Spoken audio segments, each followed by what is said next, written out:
alihi wa sahbihi wa mawala wa ba'd.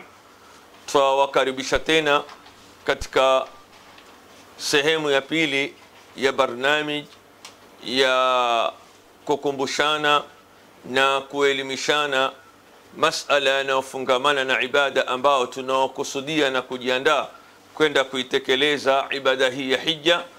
Insha Allah tumuomba Allah subhanahu wa ta'ala tena atusahilishie palipobakia insha Allah, na atutulie wepesi safari yetu, na mwisho kututakabalia yale ambayo tutakwenda kuyafanya biidhnillah alkarim.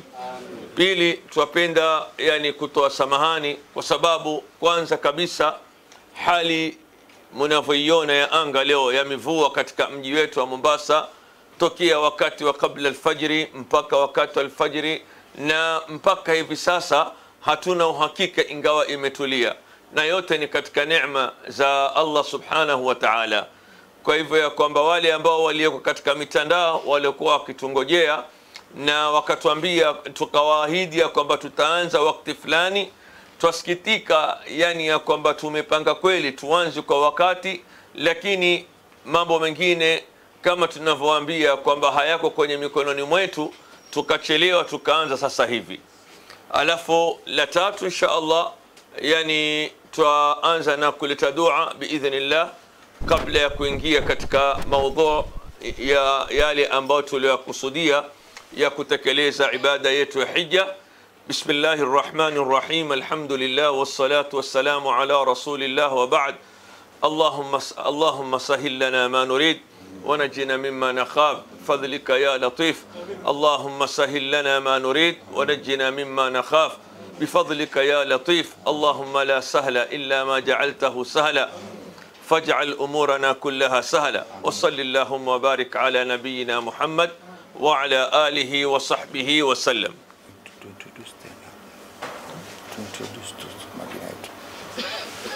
قبل ya kuanza insha Allah ya kwamba tutatoa introduction tena nyingine kwa mara nyingine, ili wale ambao walikuwa mwaka jana wiki iliyopita hawako leo waweko insha Allah.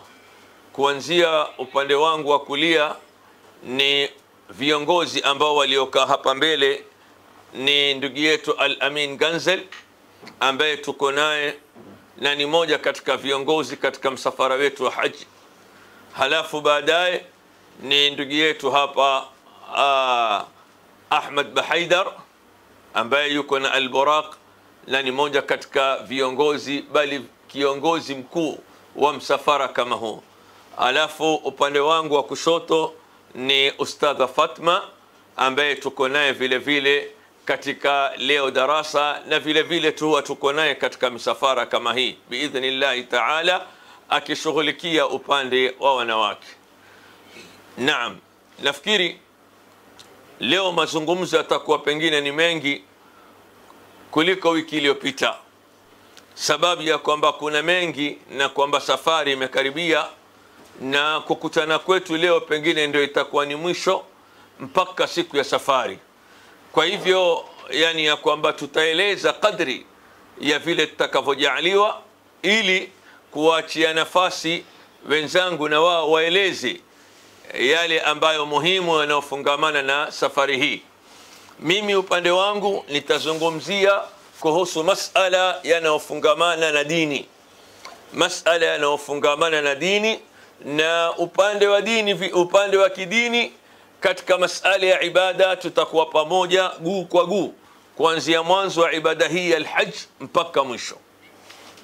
Tawakaribisha, tawaambia ahlan wa sahlan bikum katika hamla hii ya Al-Buraq al-Hajj al-Umra, katika hija mwaka huu insha Allah, na mujihisi ya kwamba sote tuko pamoja kama tulivyofanya introduction na taarif ya kwamba sote hapa ni viongozi wenu, na kila kiongozi ana haki ya kutiiwa pale anapoamrisha jambo au anapotoa mwelekeo.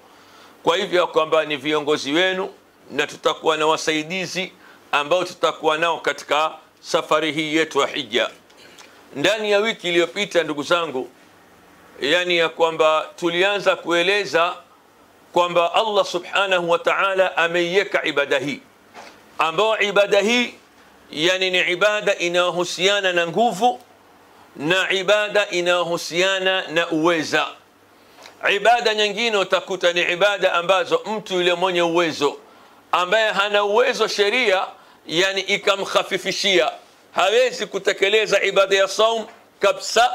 Ni mgonjwa ampigwa na malaria ndani ya Ramadhan, aambiwa ale atalipa. Ikiwa ni mtu mzima au ni maradhi yake, maradhi ambayo hayawezi ndaa, atatoa kibaba. Lakini ibada hii ni ibada ambayo imewekwa kwa mambo mawili, yani kwa yule mwenye uwezo na vile vile na yule ambaye ni mzima wa afya. Ikiwa itakuwa yeye ana uwezo lakini hawezi, huu amepewa udhuru, lakini itakuwa yani ya kwamba bado ibada ya hija yampasa. Atafanya nini?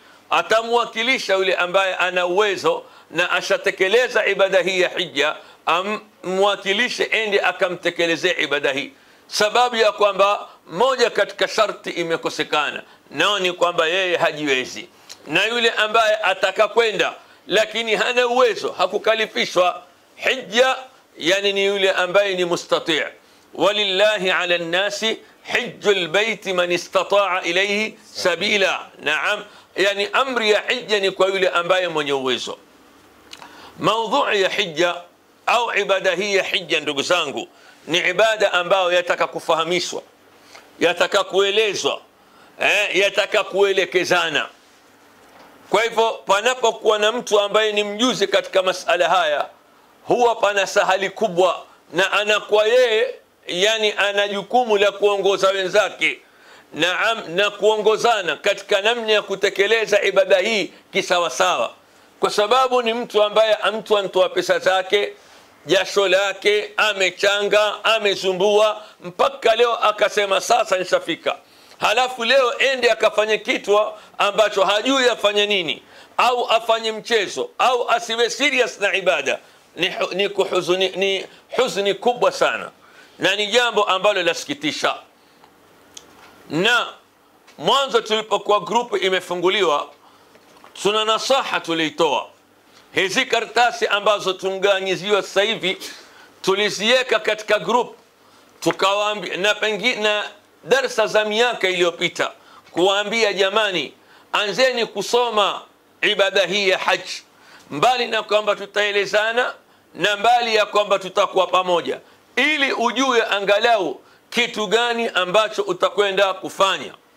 Ibada hii ina fadhila nyingi sana, ina ubora mwingi sana, ya kwamba hija ni ibada ambayo inampelekea mtu asamehewe madhambi yake akiitekeleza vizuri, kana kwamba akirudi nyumbani kwao kana kwamba siku atakuwa kana kwamba siku alotoka katika matumbo ya mamake, yani msafi kabisa. Na Mtume asema, man hajja falam yarfuth walam yafsuq raja'a ka yawmi waladathu ummu. Ibada hii ya hija ni katika afdalul a'mal, ni katika amal ambao ni bora. Mtume sallallahu alayhi wasallam alipoulizwa ayul amali afdal, amali gani ambao ni bora, akataja baadhi ya mambo. Moja katika mambo akasema wal hajjul mabrur, na hija ambao ndani yake ni safi, haina dhambi, haina lolote. Kwa hivyo hili lapatikana katika nini? Hija. Hija ni vile vile kwa wanawake, kwao ni jihad, kwao ni jihad. Bibi Aisha radhiyallahu anha alimwambia nani? Mtume sallallahu alaihi wasallam, afala nujahidu ma'akum, au katika riwaya nyingine ya hadithi, ala nisai jihadun, wanawake na wao wana jihadi. Naam. Mtume akamwambia, lakunna ahsanu jihad wa ajmalu, nyinyi mna jihadi bora tena nzuri, alhajj. Kwa hivyo jihadi ya mwanamke hakufaradhishiwa kwenda kupigana, jihadi yake ni kule kwenda kuitekeleza ibada ya nini? Ya hija. Sahaba mmoja Allah alimuumba na maumbile ya kwamba yeye ni dhaifu, hawezi kwenda kupigana.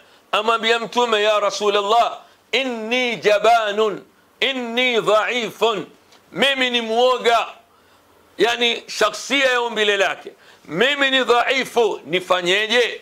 Mtume sallallahu alaihi wasallam akamwambia, yani halumma ila aljihad la shawkata fihi, nenda katika jihadi ambayo haina tabu, haina dhiki.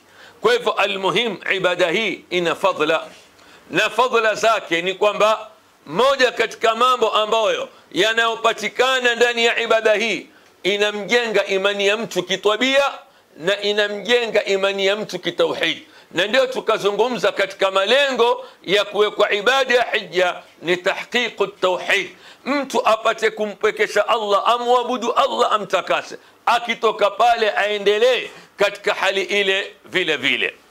Ikhwa hujjaj baitillahi alharam, yani ya kwamba sisi katika darasa yetu hii ya leo tuizungumza safari yetu, namna tutakavyoiandaa na inavyotakikaniwa kuandaliwa tokea hapa na mpaka kufika kule, tokea hapa na mpaka kufika kule. Mambo gani ambayo yani mtu aanze kujiandaa nayo akiwa bado yuko hapa? Naam, jambo la kwanza miongoni mwa mambo ambayo yataka tujiandae nayo kabla ya kuondoka, al-iktharu min al-istighfari wat-tauba, kukithirisha kuleta istighfar, kukithirisha kuleta tauba.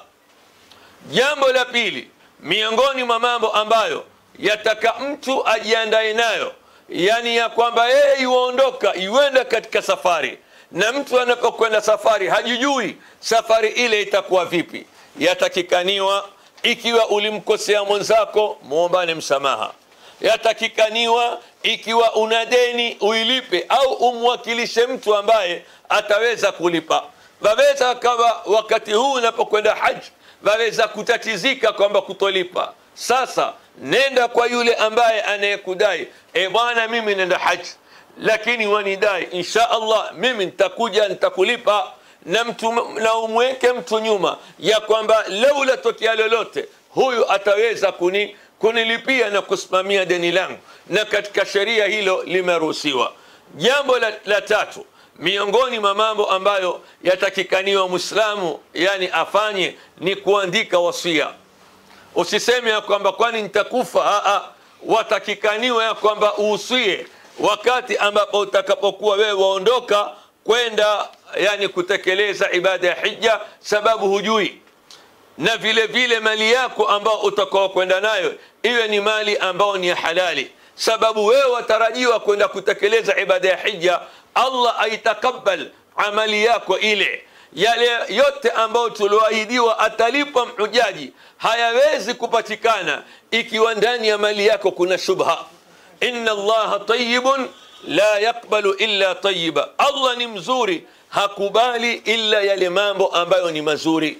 Kwa hivyo jamani, ya kwamba tuhakikisheni yani ya kwamba yale mali yetu ambayo tutakao tutaitumia katika safari hii iwe ni mali ambayo ni halali na ni mali ambayo yani hayana shubha.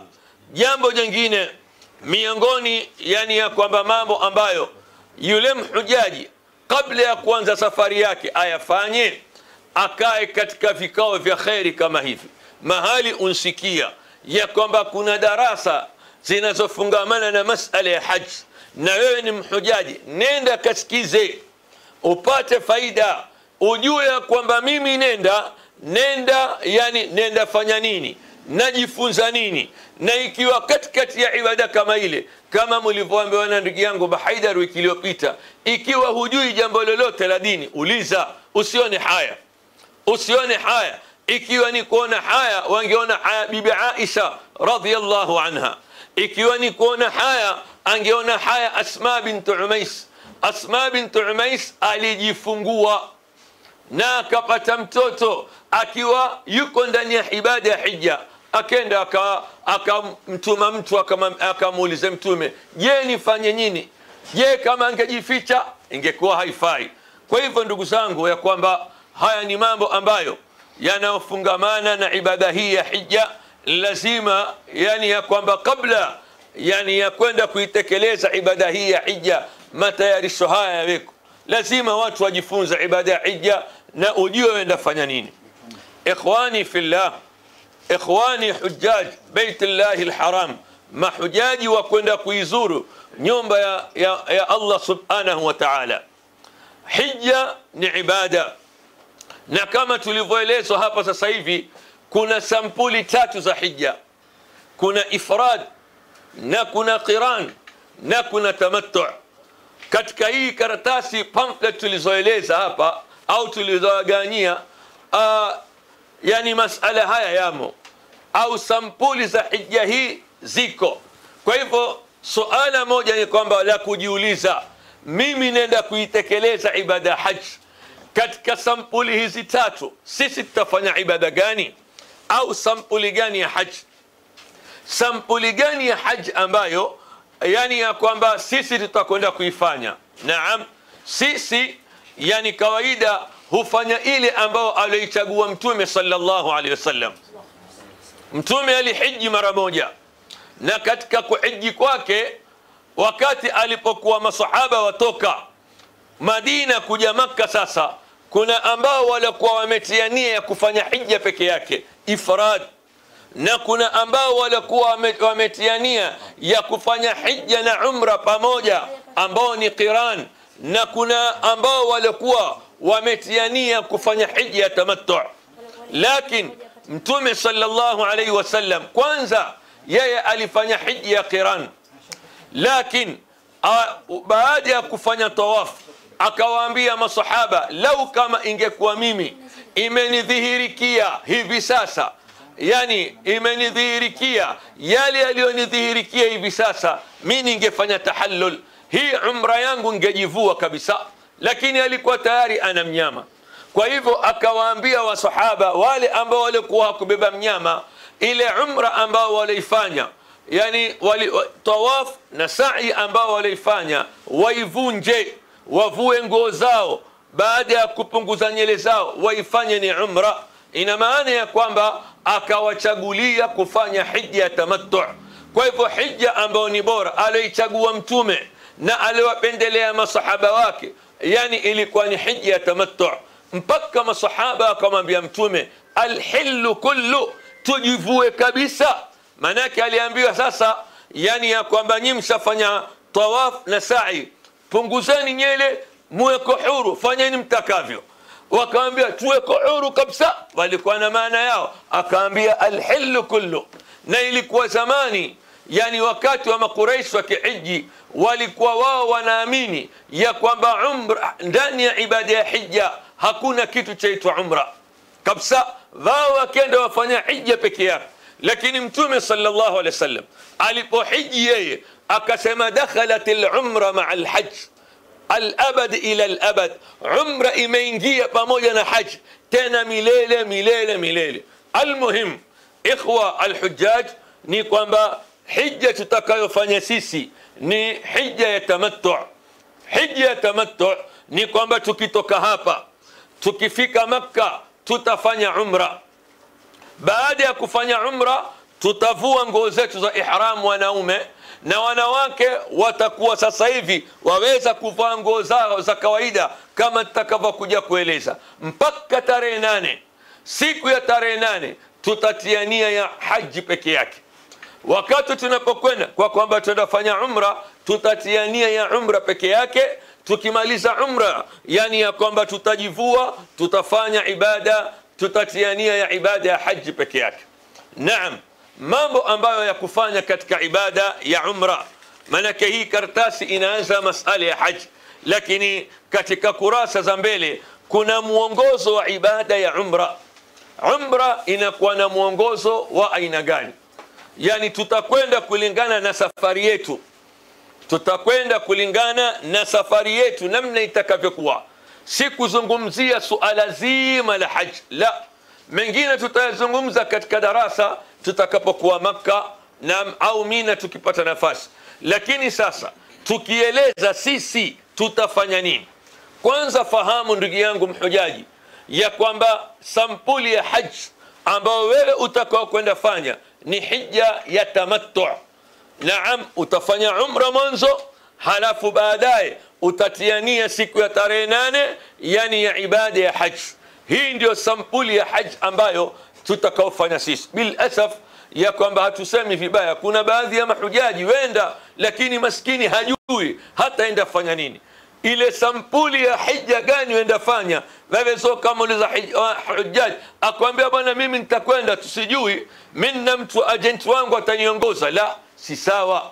Hii ni ibada. Mtume kabla ya kutoka kwenda kuitekeleza ibada ya hija alikaa kama tunavyokaa sisi, akawafundisha masahaba wake namna ya kuitekeleza ibada hii ya haji. Taban tutakuwa katika usafiri kama tutakavyokuja kuelezwa, yani kutoka Mombasa Nairobi Dubai, alafu Dubai mpaka Jeddah. Kwa hivyo kuna baadhi ya mambo kidogo yani yanayotakikaniwa kufanya hatutaweza kufanya tukiwa njiani. Naam, sababu jambo la kwanza ya kwamba ile siku ya kuondoka ni sunna, yani ya kwamba mtu ajisafishe. Nikisema kujisafisha, jisafishe kukata kucha, jisafishe kunyoa nywele zinazostahiki kunyolewa katika mwili wako. Naam, jisafishe ya kwamba kuanza kuoga josho la ihram, ya kwamba mimi naoga josho la nini? La ihram. Waoga kama kawaida na sabuni kama ya kawaida. Baada ya hapo, kwa kwamba sisi kuvaa ihram wanaume tutakuwa twavaa tukifika Dubai, kama mtakavyoambiwa ihram yako utaibeba vipi.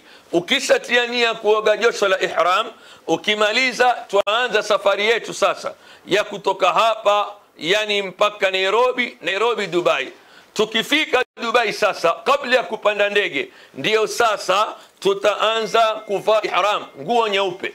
Mwanamume amewekewa kuvaa zile shuka mbili peke yake, havai kitu chengine, shuka mbili peke yake, na hafai kuvaa nguo yoyote ambayo itakuwa ina mviringo, kofia, fulana, nguo ya ndani. Hilo kwa mwanamume halifai.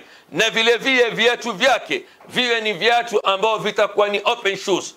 Naam, kwa hivyo kwamba wakati wa kupea tuko pale Dubai, tukiwa twajitayarisha kuvaa ihram, hakikisha kwamba ndani ya mwili wako hakuna kitu chochote mwanamume.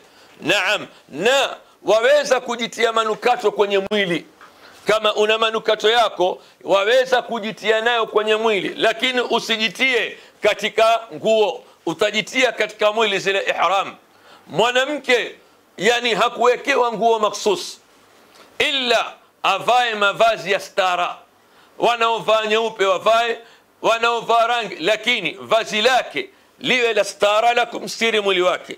Vazi lake lisiwe na mapambo, na avaa nguo yoyote ila wakati atakapofika miqat, mahali pa kutiania sasa, yani hafai kuvaa gloves, atavaa socks na niqab pia avai. Ikiwa ni kuvaa niqab, manake atajilazimu kuvaa niqab. Kuna mtandio au kuna sampuli ya kuvaa ile niqab, pengine Ustadha Fatma ngoja kidogo tamaliza, ushanfahamu. Lakini mwana yani ya kwamba hataruhusiwa. Kwa hivyo na nguo nyingine zote za mwanamke yuwavaa, hana sicha kuvaa isipokuwa niqab akiwa ndani ya ibada ya umra, na gloves ni jambo ambalo la kujitia manukato, ni jambo ambalo halifai. Kwa hivyo baada ya hapa yani ya kwamba twajitayarisha, hatujatia nia ya umra, twajitayarisha ndugu zangu mahujaji, hatujatia nia ya umra.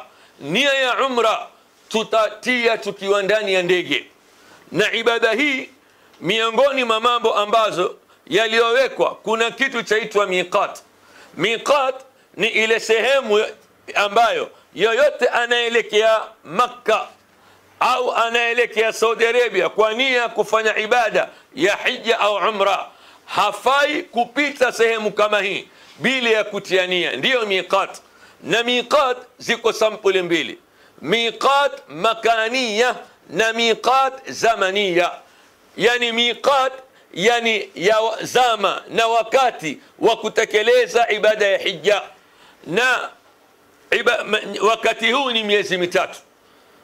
Hija, amali ya hija mtu aweza kutiania na kuelekea Makka kwa ajili ya kufanya umra katika miezi mitatu ambao Allah alosema alhajju ashhurun ma'lumat. Hija ni miezi mitatu ambao ni Shawwal na Dhulqa'da na Dhulhijja au 10 la kwanza la Dhulhijja. Hii ndiyo miezi ya haji. Au kinambia je, Shawwal hija yaanza? Ukiuliza naam, Dhulqaada ambao sasa hija yaanza, mbona ni katika ashhurul hajj? Naam, ni katika ashhurul hajj. Sababu ya kwamba mtu aweza akatoka katika miezi hii mitatu akaelekea Makka kwa ajili ya kutekeleza ibada ya nini? Ya hajj. Akienda kule ikiwa ametiania hija ya tamattu, akafanya umra. Akifanya umra akavua nguo zake, akangojea mpaka wakati wa hajj. Lakini je, ndani ya Ramadhani aweza kwenda mtu akasema ya kwamba mimi nitafanya hija, nitafanya umra ya tamattu, mimi nitafanya umra ya tamattu alafu nikae mpaka baada al-hajj? La, haisihi umra kama ile. Sababu ya kwamba umra ya tamattu ambao ndio umra ya hajj, mtu anaifanya wakati wa mwezi gani? Katika miezi hii mitatu ya hajj, imma Shawwal au imma sasa Dhulqaada au imma Dhulhijja. Hii ndio miqatun zamaniya. Naam, na miqatun makaniya ni zile sehemu ambazo Mtume alizozitaja 5, ambazo akasema ya kwamba sehemu hizi yoyote atakayekuwa yuwatoka mjini kwao aelekea Makka akapita moja katika sehemu kama hizi, asipite sehemu hizi bila ya kutiania. Ambayo kwanza Dhulhulaifa iliyoko Madina, alafu Yalamlam, alafu Juhfa, alafu Qarn al-Manazil, alafu Dhatu Irq. 5. Sisi tukitoka Nairobi ikiwa twenda umra twatiania Yalamlam, lakini mara hii maadamu twatoka kwa Dubai, ambao Dubai ni katika Najd, na kuelekea umra hatutotiania yani Yalamlam, tutatiania Qarnul Manazil. Kuna sehemu yaitwa Qarnul Manazil, na taban yani Saudi Airline watatutangazia bado nusu saa ya kwamba sisi kwenda kuingia miqat. Kwa hivyo watu watajitayarisha wakati kama ule. Kwa hivyo ya kwamba ikiwa ulikuwa hujavaa waanza kuvaa, ulikuwa umvaa nusu mathalan, wenda jitayarisha, wavaa shuka yako mwanamume ya chini na shuka yako ya juu, wafinika bega lako, wafinika bega lako. Na mwanamke atavaa kama tulivyoeleza nguo yako ya kawaida. Ukishona nguo nyeupe sawa, muhimu chunga jambo hili, iwe ni nguo ya stara, haitokuwa ni yenye kuonyesha mwili wako. Natoa nasihi, ikiwa mutavaa vaeni na mabuibui, ndio stara. 3, yani ya kwamba isiwe ni nguo ya mapambo wala kufukizwa wala kutia perfume. Na wanaume yani ya kwamba tutavaa zile nguo ikiwa tunataka kujitia manukato kwenye mwili wala si kwenye nguo. Kwa hivyo sisi tutakuwa tayari sasa yani kufika pale miqat na kutiania.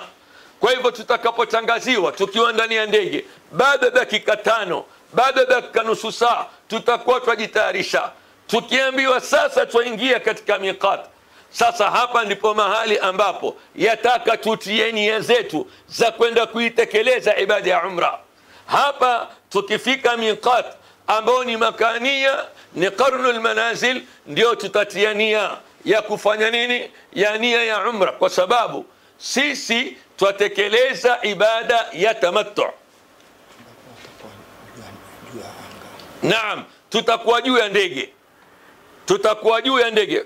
Pengine kuna mtu ajihijia yeye mwenyewe, na kuna mtu ambaye amuhijia mtu ampawa pesa, yani tukua hizi pesa nenda kanihijie mtu wangu.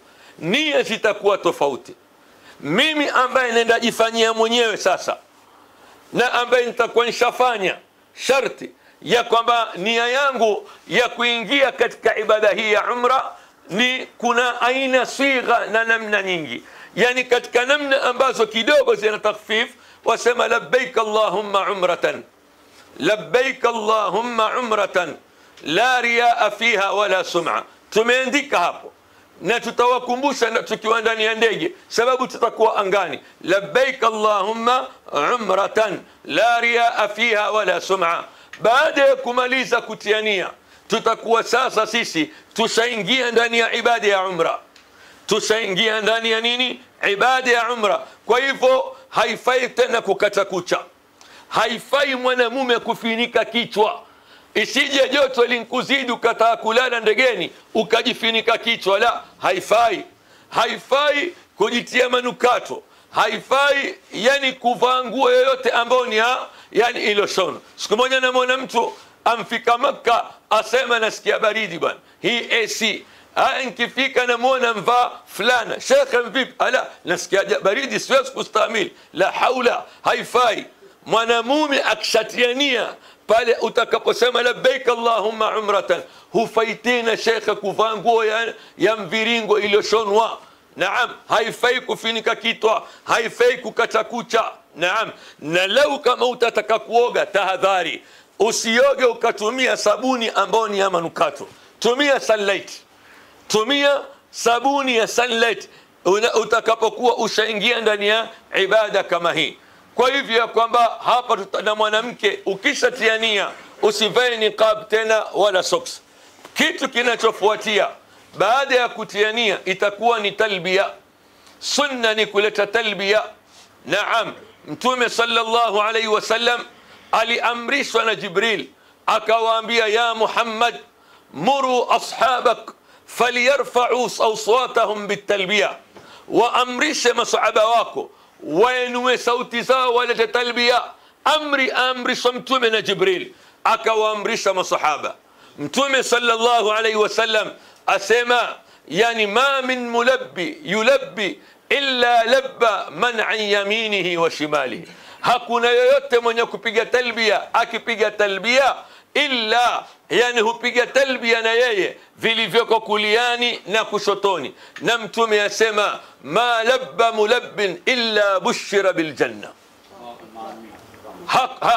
Hapigi mwenye hasomi talbiya wala hapigi talbiya mwenye kupiga talbiya, Mtume asema illa bushira biljanna, illa yuwabashiriwa pepo. Kwa hivyo maneno yetu yawe ni talbiya, maneno yetu ni istighfar, maneno yetu ni as-salatu ala nabi, kumsalia Mtume, ambayo yote hayo yajuzu.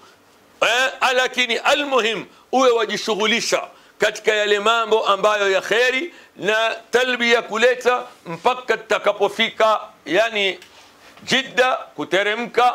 Na tukiteremka tutakwenda manake kufanya ijaat za migration mpaka kutoka tutaelekea Makka. Tukiwa kwenye gari pia tutaweza kuleta talbiya, waweza kuleta nyuradi, waweza kusoma Qur'ani mpaka tutakapofika Makka.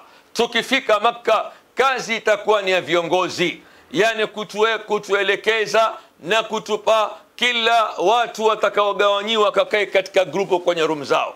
Watu watawekwa katika group yani room zao, halafu baadaye tutaambiwa wakati gani ambapo watu watashuka kwenda kutekeleza ibada ya umra, wakati gani ambapo watu watakwenda kutekeleza ibada ya umra. Hapa napenda kusisitiza jambo moja. Yawezekana ya kwamba wewe ushafanya walillahi alhamd hii mara yako mara ya pili au ushafanya umra. Ikiwa utajiona ya kwamba la, mimi natosheka kwenda kutekeleza peke yangu, naweza nenda, hatukukataza. Lakini jambo moja tu, tuombe ruhusa, toa habari, jamaa mimi bwana afwan natangulia, mimi najisikia bado niko sawa, nenda mimi na babu na mwingine twashuka twenda mapema kufanya umra, nenda.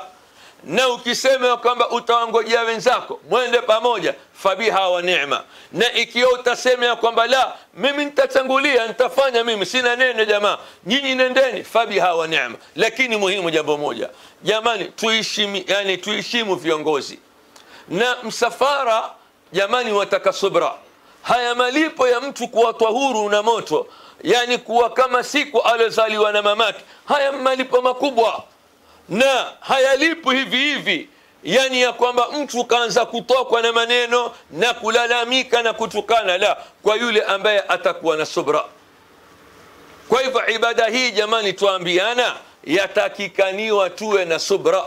Tutakapokuwa na subra ndani ya ibada hii, yale malengo ya hija tuliyoyataja yatatimia. Wewe utapata radhi za Allah. Kuna kitu gani jamani kama kupata radhi za Allah? Kwa hivyo subra ni kitu muhimu. Naam, sasa hija yetu tunasema ni hija gani Sheikh? Tamattu. Sasa itakuwa ni wakati wa kwenda kuitekeleza ibada hii ya umra insha Allah. Wakati ukifika, kila mmoja atatoka hali ya kuwa anaudhu, hali ya kuwa anaudhu. Hapa viongozi watataja, ikiwa mtu hawezi kwenda kufanya tawafu kwa miguu mpaka awe na kigari, pengine masafa yeye hayamhimili, au akizunguka atashikwa na kisunzi, je, mimi nitafanya nini? Nitasaidika nini? Haya tazungumzwa na viongozi. Naam, sisi tutatoka hapa ndani ya hoteli kwenda kutekeleza ibada ya umra pamoja. Naam, hali ya kuwa tuna mifuko yetu hii, utaweka viatu vyako, utafunga kwa nyuma. Kwa hivyo itakuwa ni alama, na mtaeleza, nafikiri Al Ganzel ameeleza namna tutakavyokuwa katika kule kwenda katika kuitekeleza ibada hii ya umra. Tukifika pale tutakwenda mpaka msikitini, tuna udhu wetu. Tukifika msikitini sasa, wanaume watakuwa na ihram zao kama kawaida, ila tukifika msikitini sasa, bega lako la mkono wa kulia utaliacha wazi. Tutaoneshana bega lako la mkono wa kulia wakati wa kuingia kwenda kufanya tawafu, kwenda kufanya umra, yani ya kwamba utaliata wazi. Wanawake watakuwa kama kawaida. Tutaingia msikitini, tutasoma dua ambayo manake tuliofundishwa na Mtume sallallahu alaihi wasallam, yani kuileta katika tunapoingia msikitini. Allahumma iftah li abwaba rahmatik.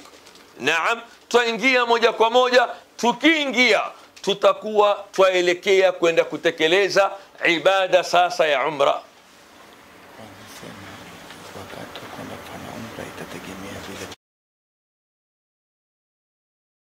Hapa kuna jambo nimekumbushwa kwamba wakati gani tutakapokwenda fanya umra.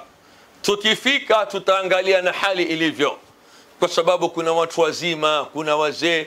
Kwa hivyo tutashauriana viongozi wakati gani munasibu wa kwenda. Tutapumzika mpaka wakati gani? Kama tutakwenda usiku, mara nyingi ndio tunakwenda ambao kidogo kuntulia na jua lintulia, tutafanya umra, tukimaliza tuarudi, au tutasali salatul fajri, tukimaliza tuarudi. Naam, kwa hivyo tutawaambia wakati gani. Kwa hivyo tunaingia sasa kwenda kutekeleza ibada ya umra. Umra, ndugu zangu mahujaji, ina nguzo 4. Umra kuna mambo ambayo manne ya wajib lazima yafanyike. Kwanza, al-ihramu min al-miqat, kuhirimia katika miqat. Kule nyuma tulipotiania ni kule kutiania tukifika miqat, na miqat tumpita tukiwa juu ya ndege qarnul manazil, tukawa ni wenye kutiania. Jambo la pili, at-tawaf, kufanya tawaf bil baiti 7, kuzunguka al-Kaaba. Tawaf ni kuizunguka al-Kaaba mara 7. Jambo la tatu ni as-sa'i baina as-Safa wal Marwa, kufanya sa'i kati ya Safa na nini na Marwa. Halafu jambo la 4, al-halq au at-taqsir, imma kunyoa au kupunguza. Sisi tufanya hija ya tamattu, na ile umra tunaofanya ni umratul hajj.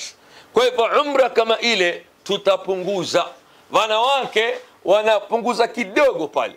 Naam, ustadha atawaonyesha ya kwamba wanapunguza kidogo, wanaume wanapunguza kiasi, ili ya kwamba ile siku ya hajj tukimaliza tutanyoa kabisa. Lakini ya kwamba hii tutakuwa ni wenye kupunguza, kwa vile sote yani tuwafanya hija aina moja, hija ya tamattu.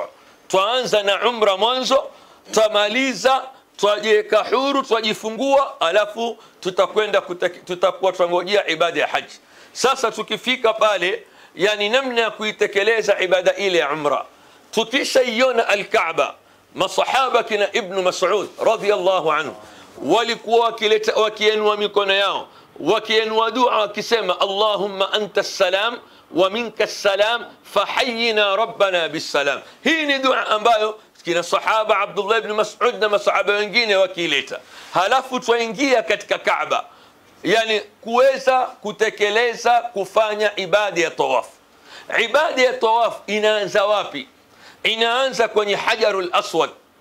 Hajarul Aswad ni jiwe ambalo lina fadhila kubwa, Mtume asema mwenye kulibusu hajarul aswad litamshufaia siku ya kiyama, madhambi yake anasamehewa mwenye kulibusu hajarul aswad. Naam. Sasa ukifika mahali kama pale, yani umra tunaanza kwenye hajarul aswad, kwenda kwenye hajarul aswad hatuwezi kwa sababu kuna msongamano. Hivi sasa kuna alama ya taa za rangi ya kijani, ambao alama ile taa za rangi ya kijani tutakwenda mpaka pale kwenye alama ya rangi ya kijani. Ikiwa iko hapa nyuma yangu, twasimama ile kwenye ile taa, alama ya taa rangi ya kijani, twaelekea pale ili patuelekeza kwenye hajarul aswad, sababu ile taa ya rangi ya kijani mwangaza yamuelekea, manake imeelekea mpaka kwenye hajarul aswad. Kwa hivyo wasimama waelekea ile taa inapokwenda kwenye hajarul aswad. Sasa hapa ndipo utakapoweza kuanza kutekeleza ibada haji. Kwa hivyo namna ya kuanza tawaf, utanyosha mkono wako wa kulia wasema bismillah Allahu akbar Allahu akbar. Manake sunna ni kulibusu, sunna mtume anlisujudia, sunna mtume wakati mwingine alikuwa juu ya kipando akaliekea fimbo alafu akaibusu ile fimbo, lakini haya yote haitowezekana kwa zahma. Kwa hivyo sisi tutafanya nini? Twanyosha mkono tukiwa mbali, twasema bismillah Allahu akbar. Sasa tukisema bismillah Allahu akbar, hapa ndipo tutakapokuwa ni wenye twaanza kutufu, twazunguka al-Kaaba. Na wakati tunapotufu ibada ya sa'i, mtu ataka ajishughulishe na dua ya aina yoyote. Una kitabu chako, una lolote ambalo wakulisoma, muombe Mola wako pale, lete adhiya zako, lete adhkari zako. Muhimu ya kwamba wakati tunapokuwa twatufu, twaizunguka al-Kaaba, lete dua utakazo, lete dua unavyoweza, jiombewe mwenyewe. Kwa hivyo sisi sasa twaanza kuitufu ile nyumba ya al-Kaaba. Tikiwa tuanza hapa hajarul aswad, tutasema bismillah Allahu akbar, twaizunguka hii, yani mpaka hapa tutakapofika. Tukifika pale tupaanza, itakuwa tushamaliza moja, tuanza na ya pili. Tutaanza vipi ya pili? Wainua mkono kama vile ilivyoanza mwanzo, waelekea vile vile bismillah Allahu akbar, yani al-Kaaba ikiwa upande wako wa kushoto. Naam, watembea hii al-Kaaba ikiwa upande wapi? Wa kushoto. Kwa hivyo watembea huku waleta dua, isipokuwa kuna mahali yani katika kuzunguka kuna dua maalum utaileta. Ukifika sehemu yaitwa Ruknul Yamani. Ruknul Yamani ni nguzo ambayo iliyoelekea Yaman. Baada ya nguzo hiyo ndio hajarul aswad unapoanza. Sasa baina ya nguzo hizi mbili, ukishafika Ruknul Yamani, wenda kumaliza ule mzunguko mpaka kwenye al-Kaaba, na mpaka kwenye hajarul aswad, utasema rabbana atina fid dunya hasana wa fil akhirati hasana wa qina adhaban nar. Kila utakapofika katika Ruknul Yamani, wenda kumaliza baina ya Ruknul Yamani na hajarul aswad, kati ya nguzo hizi mbili, utasema rabbana atina fid dunya hasana wa fil akhirati hasana wa qina adhaban nar. Kwa hivyo kwamba wewe wazunguka saba. Pila ukifika pale ulipoanza, utakuwa wewe wafanya nini? Yani ya kwamba wewe ukifika pale utakuwa sasa wewe unaanza tena saba. Ukianza hakikisha wahesabu ya kwanza, ya pili, ya tatu, ya nne, ya tano, ya sita, ya saba. Ile ya saba ambao utakapokuwa wewe wenda maliza, ukishafika pale wenda maliza, ushamaliza ya saba, hunyoshi mkono. Ile ya saba ukimaliza hunyoshi mkono, waondoka sasa hivi, utakuwa ushamaliza tawafu. Kwa hivyo mwanamume tuseme ya kwamba tunapoingia msikitini kuanza umra, bega lako la mkono wa kulia liko wazi. Naam. Halafu jambo jingine, uwe na udhu wako tayari. Jambo jingine ni kwamba mwanamume ni sunna mizunguko mitatu ya kwanza kwenda haraka haraka.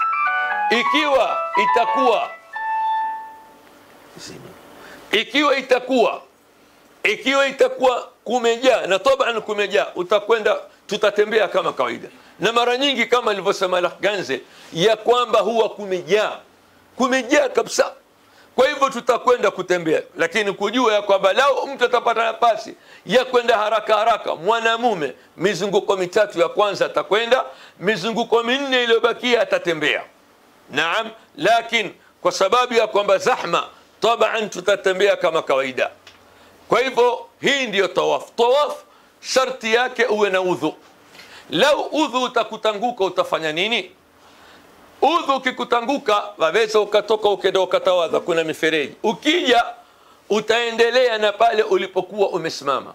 Ikiwa ilikuwa ni yani ya tatu, yani raundi ya tatu, utaanza ya tatu mpaka kumaliza. Hii ndio tawaf. Tukishamaliza kufanya tawaf sasa, kilichobaki itakuwa ni kusali rakaa mbili za sunnatu tawaf. Sunnatu tawaf katika maqamu Ibrahim, nia ni kusali rakaa mbili za tawaf, rak'atay at-tawaf, yani na rakaa zenyewe zasaliwa katika maqamu Ibrahim. Ikiwa katika maqamu Ibrahim itakuwa pana fujo na zahma, tutasali katika sehemu yoyote katika msikiti, na taban huwa tutasali sehemu yoyote katika al-Kaaba. Kwa hivyo watiania kusali rakaa mbili za tawaf, na hizi wasali wakati wowote. Kwa hivyo sunna, ikiwa utakumbuka rakaa ya kwanza ukisoma suratul Fatiha utasoma suratu ayyuhal kafirun. Rakaa ya pili ukisoma suratul Fatiha utasoma suratul Ikhlas. Haya tumeeleza. Naam, baada ya hapo kumaliza ni sunna kwenda kunywa maji ya Zamzam. Sunna, mtume alikunywa maji ya Zamzam, na mtume asema bora ya maji ya Zamzam, khairu ma'in ala wajhi al-ard ma'u Zamzam, maji bora katika ardhi hii ni maji ya Zamzam. Akasema mtume, yani ma'u Zamzam lima shuriba lahu, maji ya Zamzam kwa ile nia ambayo mtu alikunywa, ikiwa nia ya shifa inshallah itakuwa ni dawa. Na mtume asema tofauti baina ya mu'min na mnafiq. Mu'min akinywa maji ya Zamzam aamini kwamba ni dawa, yuanwa mpaka yuwashiba sawa sawa. Munafiq huwa ana shere, anwa kwamba ni kweli, hebu njaribu. Kwa hivyo ya kwamba maji ya Zamzam kunwa, maji ya Zamzam mutajitia kwenye kitwa wa hakadha. Tukishamaliza mahala hapo tutakuwa tushamaliza ibada ya tawaf. Tushamaliza ibada ya tawaf, na hivi tawaf tunavyofanya ndio tutakavyofanya katika tawaful wadaa, katika tawaful ifadha na tawaful wadaa. Katika tawaful ifadha tutakuwa hatuna nguo, hatuna ihram, tutatufu na nguo zetu. Na tawaful wadaa ambao tawafu ya kuaga tutafanya tawafu peke yake. Sisi tutafanya haji ya tamattu. Kwa hivyo tukifanya umra tutafanya tawaf na sa'i. Tukija kifanya tawafu al-ifadha ambao ni tawafu ya haji, tutafanya tawaf na sa'i. Tukija tukiwa twenda Madina tuaga, tutafanya tawafu peke yake. Kwa hivyo tawafu ya kuaga ambao ni tawafu al-wadaa haina sa'i. Sisi mutamatti, yani sa'i tawafu al-ifadha yetu lazima itakuwa ni tawaf na sa'i, na tawafu ya umra yetu ya haji itakuwa ni tawaf na sa'i. Sijui tumfahamiana, tutaelezana. Baada ya hapo tutakuwa sasa tuendelea au twajitayarisha kwenda kufanya sehemu ya tatu katika arkanul umra. Nao ni nini? As-sa'yu baina as-safa wal marwa. Mtume sallallahu alayhi wasallam asema ya kwamba is'au fa inna Allah kataba alaykum as-sa'i, fanyeni sa'i, Allah anwafaradishia nyinyi ibada ya sa'i. Naam, hapa kuna kurejea tena kwa Hajarul Aswad kumaliza kumaliza Zamzam. Naam, la tumesema naam, la ni sunna unapomaliza maji ya Zamzam, ikiwa utakuwa una wakati na nafasi ipo, waweza ukaja kwenye Hajarul Aswad ukainua mikono ukasema bismillah Allahu akbar. Naam, ikiwa patakuwa pana nafasi. Ikiwa patakuwa hapana nafasi na zahma, tutaondoka moja kwa moja baada ya Zamzam kwenda kutekeleza ibada ya sa'i, kuzunguka baina ya Safa na Marwa, ambapo hii ina tarehe ya bibi yani Hajara alipokuwa amtafutia mwanawe maji Ismail, akaenda huku na huku huku na huku mpaka Allah akaeka miujiza ya kutimbua kisima cha Zamzam. Tayib, sasa baada ya hapo tunakwenda kutekeleza ibada ya sa'i. Tusisahau sisi tutafanya hija aina gani? Tamattu. Naam, tutakwenda mpaka karibu na mlima wa Safa. Tutawaonyesha, tutakuwa pamoja. Na wakati mwingine jiekeni tayari, tutaweza kupata nafasi tukafanya tawafu chini na tukafanya sa'i chini. Wakati mwingine pakawa panja, tukaambiwa tutafanya tawafu juu na sa'i juu, ambao ni kubwa kidogo. Hii ekeni katika mentality yenu. Naam. Au tuweza tukafanya tawafu chini, ikifika kwa sa'i kumfungwa, tuambiwa manake nendeni juu. Hii jiekeni tayari katika mentality. Muhimu ni kutekeleza ibada ya sa'i. Kwa hivyo tutakwenda kuitekeleza ibada ya sa'i baina Safa wal Marwa. Tukifika pale karibu na mlima wa Safa, tutasema aya hii, inna Safa wal Marwa min sha'airillah.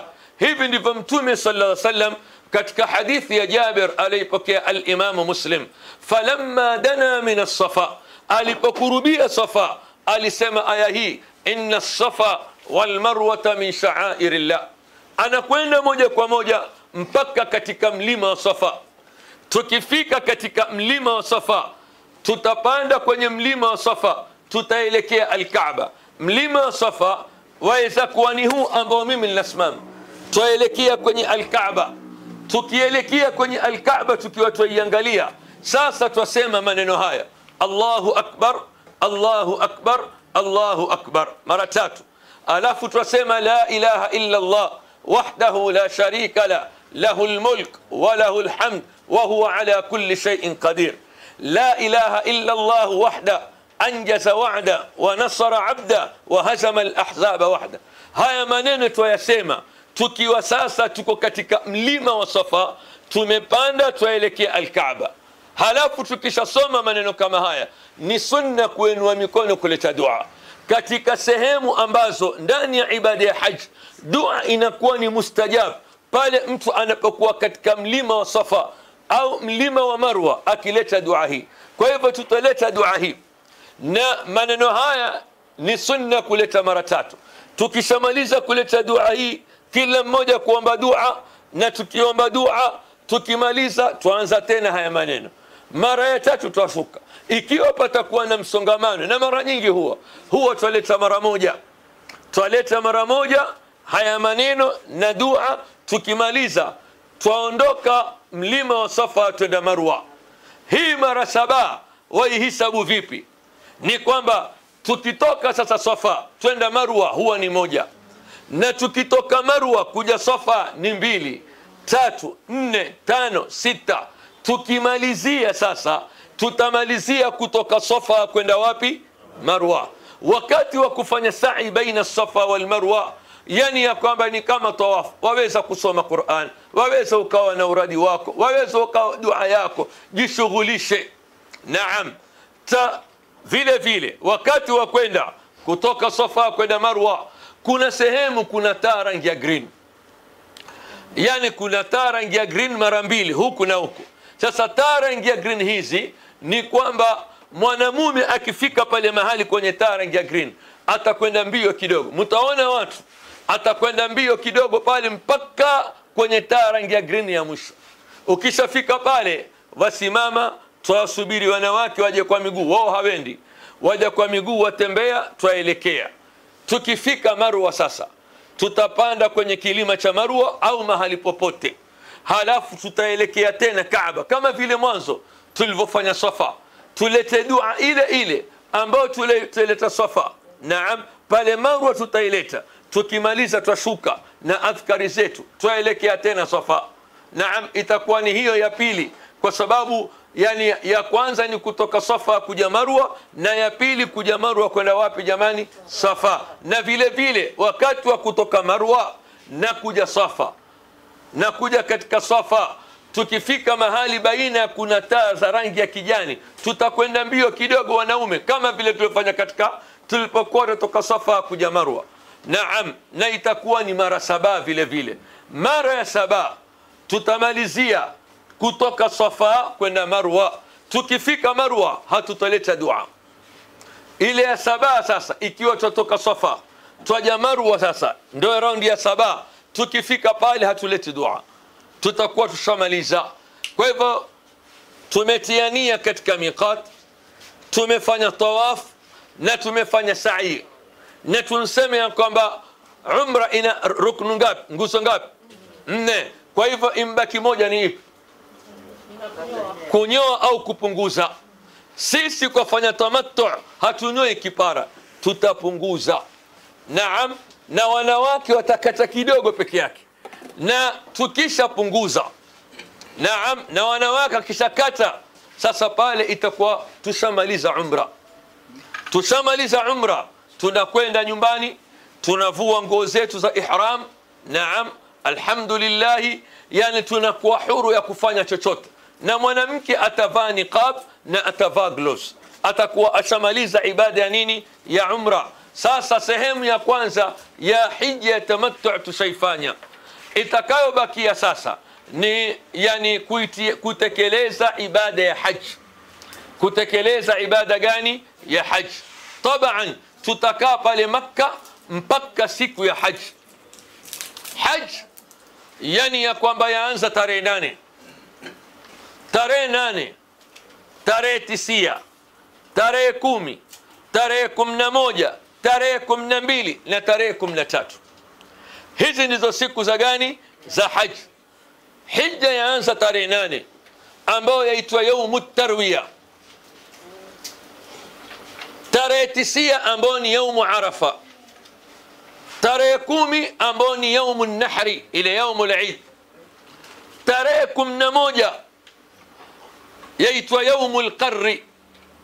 Tarehe 12 yaitwa yaumun nafri al-awwal, na tarehe 13 yaitwa yaumun nafri al-thani. Tarehe 11, 12 na 13, siku hizi zaitwa ayyamut tashriq, siku ya kuondoka kwenda Mina. Kawaida ya kwamba sisi hufuata mipangilio ya serikali ya mabasi, sababu ya jam, sababu ya msongamano. Kwa hivyo wakati mwingine na wakati mwingi huletewa sisi time yetu ya kuondoka yaweza kuwa saa 8 za usiku, yani ule usiku wa kuamkia tarehe 8, saa 9 za usiku. Kwa nini? Kwa sababu ya kwamba yani kupangilia tusipate traffic jam njiani. Kwa hivyo kila nchi ndio nidhamu inavyokwenda, na maulama wakatoa fatwa ikiwa ni amri yatoka kwa serikali kwa maslahi ya hujaji, yani ya kwamba la basi. Kwa hivyo tutaondoka yani ule usiku wa kuamkia tarehe 8, itakuwa tarehe 7, lakini maghribi ishaingia tarehe 8 usiku au kabla alfajiri, yani kulingana na time tutakayopawa, ndio tutakuwa sisi tuondoka siku ile kwenda kuitekeleza ibada nini? Ya haji. Sasa yapi ya kufanya katika maandalizi ya kutekeleza haji? Nafikiri ninasema ukiwa hapa Mombasa, maandalizi ya kwenda kuitekeleza ibada ya umra ya haji ya tamattu tumeeleza, na vile vile utakapokuwa Makka utajisafisha, utakata kucha kama vile nilivyofanya mwanzo. Tukiwa tuko Makka nyumbani, tukifika Makka tukisajisafisha, tutaoga kwa nia ya josho la haji. Kwa nia ya josho la nini? La haji. Tutatia nia, tutaoga. Baada ya kuoga sasa, yani kila mmoja atajiandaa na kuvaa mavazi ya haji. Mume atavaa shuka zake 2 za ihram kama vile alivyofanya, atavaa shuka ya chini na juu, havai kitu. Mwanamke vile vile atavaa kama alivyokuwa sasa, ajitayarisha kutekeleza ibada ya umra. Baada ya hapo, tukiwa bado tuko pale pale nyumbani au ndani ya gari, kabla ya kuondoka tutatia nia ya haji. Tutatia nia sasa ya haji. Tutasema labbaik allahumma hajjan, labbaik allahumma hajjan. Tukishatia nia hii, naam, tutakuwa tayari tushaingia katika ibada. Kwa hivyo baada ya kutia nia itakuwa ni talbia, itakuwa ni talbia. Tuendelea, tuanza talbia mpaka tutakapofika Mina. Tukifika Mina, yani ya kwamba ile siku ya tarehe 8 tutashinda Mina. Naam, na Mina pale itakuwa ni ibada, yani watu kuleta adhkar, talbia, kusoma Qur'an, na mfumo wa namna tutakavyosali Mina. Mina tutasali sala za rakaa 4 zote, tutasali 2 adhuhuri tutasali rakaa 2 badala ya 4. Wakati wa adhuhuri taadhiniwa, kutakimiwa tutasali rakaa mbili. Al-asri vile vile kutaadhiniwa kutakimiwa tutasali rakaa ngapi? Mbili. Hatusali 4. Na maghrib tutasali 3 na isha 2. Naam, lakini kwa wakati wake. Hii ndio tofauti tunapokuwa Mina. Kwa hivyo tutakuwa Mina pale tutasali kama tuwahi asubuhi pale dhuhuri, al-asri na maghrib na isha. Naam, na alfajiri ikiwa itatuwahiwa pale. Lau kama magari yani yatatoka mapema kulingana na utaratibu wa mipangilio wa magari ya serikali ya kuondoka kabla alfajiri au baada ya usiku kuelekea Arafa, itakuwa hapana budi watu watatoka, watakuwa moja kwa moja ni wenye kuelekea wapi? Arafa. Tukifika Arafa pale tarehe 9 sunna, tukifika pale Arafa tutaingia mahemani. Sote hatuwezi kwenda kule Urana au hatuwezi kwenda yani Namira alipokuwa antoa mtume khutba na akaswali. Watu wataelekea mahemani yao, wakifika mahemani watapumzika, wataleta adhkar, watakumbushwa maneno mawili matatu. Naam, sasa kitu ambacho ni muhimu katika siku ya Arafa, watu wakithirisha kuleta adhiya. Kwa hivyo tukifika pale yani ya kwamba siku ile ya Arafa wakati wa dhuhuri tutaswali dhuhuri na al-asri pamoja, lakini rakaa mbili mbili. Kutaadhiniwa kutakimiwa tutaswali dhuhuri rakaa mbili, alafu kukimiwe kuswali asri rakaa ngapi? 2. Tutachanganya dhuhuri na al-asri qasran wa jam'an, kupunguza na kukusanya pale wapi? Arafa. Tunapomaliza baada ya hapo huwa ni wakati wa kuleta dua. Sasa watu wa kukithirisha kuleta dua ni siku muhimu sana, na fadhila za Arafa tutakuja kuzungumza. Yani ya kwamba baada ya pale itakuwa ni kujishughulisha na kuleta dua, na huwa tunaleta dua kila mmoja kivyake. Tunatoka nje ya mahema tunaleta dua pamoja mpaka jua litakapokutwa. Jua likitwa sasa watu watakuwa waondoka Arafa waelekea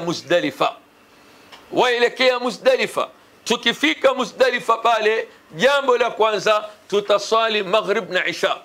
Kutaadhiniwa tutasali maghrib rakaa 3, halafu kutakimiwa tutasali isha rakaa 2. Bas, hakuna jingine au hakuna sala yoyote itakayosaliwa, labda ikiwa mtu aweza kusali witri peke yake, sababu salatul witri mtume hakuiwacha akiwa safarini na wala akiwa ndani ya mji. Baadhi ya masahaba katika Muzdalifa walionekana wakisali sala ya witri. Kama kusali witri peke yake waweza kusali, lakini hakuna sala nyingine yoyote ya nini? Ya sunna. Kwa hivyo baada ya hapo watu watalala yani mpaka alfajiri, mpaka wakati na kulala ni chini. Alhamdulillah, yani zamani ilikuwa ni vumbi na mikeka. Siku hizi mwaka jana kulikuwa kuna mazulia mekundu yamewekwa, lakini yani utanunua ile yani ya kwamba mkeka wako asa, lakini huwa kuna mazulia. Na yani alhamdulillah mwaka jana watu wanalala mpaka alfajiri. Naam, na pale tutaweza kuokota vijiwe vya kupiga yani kule Mina. Tukifika pale tukishalala, asubuhi tuamka tusali salatul fajr. Tukishamaliza kusali salatul fajri, yani ya kwamba tutangoja kidogo, tutaelekea qibla, tutaleta dua, tutaondoka pale kabla ya jua kutoka. Kabla ya jua kutoka tutaondoka kuelekea Mina. Na hapa vile vile kuna masala ya wale wazee wasiojiweza na madhaifu, wameruhusiwa yani ya kwamba kuondoka katika usiku mwingi. Naam, nyota zikipotea yani waweza kuondoka pale mapema, na watapangiwa watu wa kuondoka mapema, wazee wasiojiweza na kina mama kuelekea zao Mina, na ambao wajiweza kama kina sisi na babu twalala pale. Naam, tutakaa pale tutalala mpaka alfajiri, na katika kulala pengine mtu ataokota ile mawe yake ya kwenda kupiga, imma siku ya kwanza ambayo ni Sabaa, au kama kuna mawe mengi waweza ukawakusanya yakakusaidia kupiga tarehe 10, 11 na 12. Naam, hapa basi baada ya hapo watu watakuwa wenda wapi? Mina, ambao itakuwa ni siku ya Eid. Ile siku ya Eid, siku ya Mina, yani watu wanakwenda wanakabiliwa na amali 3 au 4. Amali ya kwanza ambao manake mhujaji atafanya siku ya tarehe 10 ni kwenda kupiga mawe kwenye lile kuta Jamarat, na yale makuta huwa ni 3. Siku ya Eid unaacha kuta la kwanza, unaacha kuta la pili, unakwenda mpaka kuta la mwisho ambalo njia ya kwenda Makka. Ukifika pale umvijiwe vyako 7 unakwenda piga, yani hakikisha jiwe la dunda kwenye ukuta, unakwenda pale wapiga jiwe 7, kila jiwe wasema Allahu akbar, Allahu akbar, Allahu akbar, Allahu akbar, Allah 7. Ukimaliza warudi zako Mina mahemani. Mahemani wafanya nini? Yani kuna kunyoa, kuna kuchinja, ambao kuchinja tutakuwa tushachinjiwa, lakini tutanyoa. Ukishanyoa sasa pale waweza kuvua nguo zako za ihram, ukaoga, ukavaa nguo za kawaida. Ikiwa una nguvu siku ile ile ya kwenda kufanya tawafu al-ifadha, waweza utakwenda kufanya tawafu al-ifadha, sababu amali hizi Allah amezitaja kwa mipangilio. Thumma liyaqdhu tafathahum waliyufu nudhurahum waliyatawafu bilbayt al-atiq. Naam, yani mujisafishe taka zenu, mutekeleze nadhiri zenu, mwende mkatu. Kwa hivyo yule ambaye atakuwa aweza kwenda akafanya tawafu al-ifadha, ahlan wa sahlan. Hawezi, utarudi mahemani. Ukisharudi katika mahema sasa, yani ukishanyoa, naam, ukishavua nguo zako za ihram, wapumzika. Kuchinjiwa bwana Bahaidar atakuwa shatochinjia. Baada ya kumaliza hapo sasa ni kupumzika tu, hakuna kwingine, tutakuwa pale mahimani. Naam, na wakati tunapokwenda piga mawe, yani tukipiga mawe talbiya huwa ishakwisha. Talbiya tuianza tukienda Mina tarehe 8, tarehe 9 tukiwa Muzdalifa. Ile siku ya Eid ukishamaliza kupiga mawe huwa ile talbiya ishakwisha, huwa ni takbir na dhikrullah. Naam, ni Allahu akbar, Allahu akbar, Allahu akbar, la ilaha illa Allah, Allahu akbar walillahi alhamd. Waleta zile tukiwa Mina mahali popote katika masiku kama yale mpaka tutakapomaliza ibada ya hija.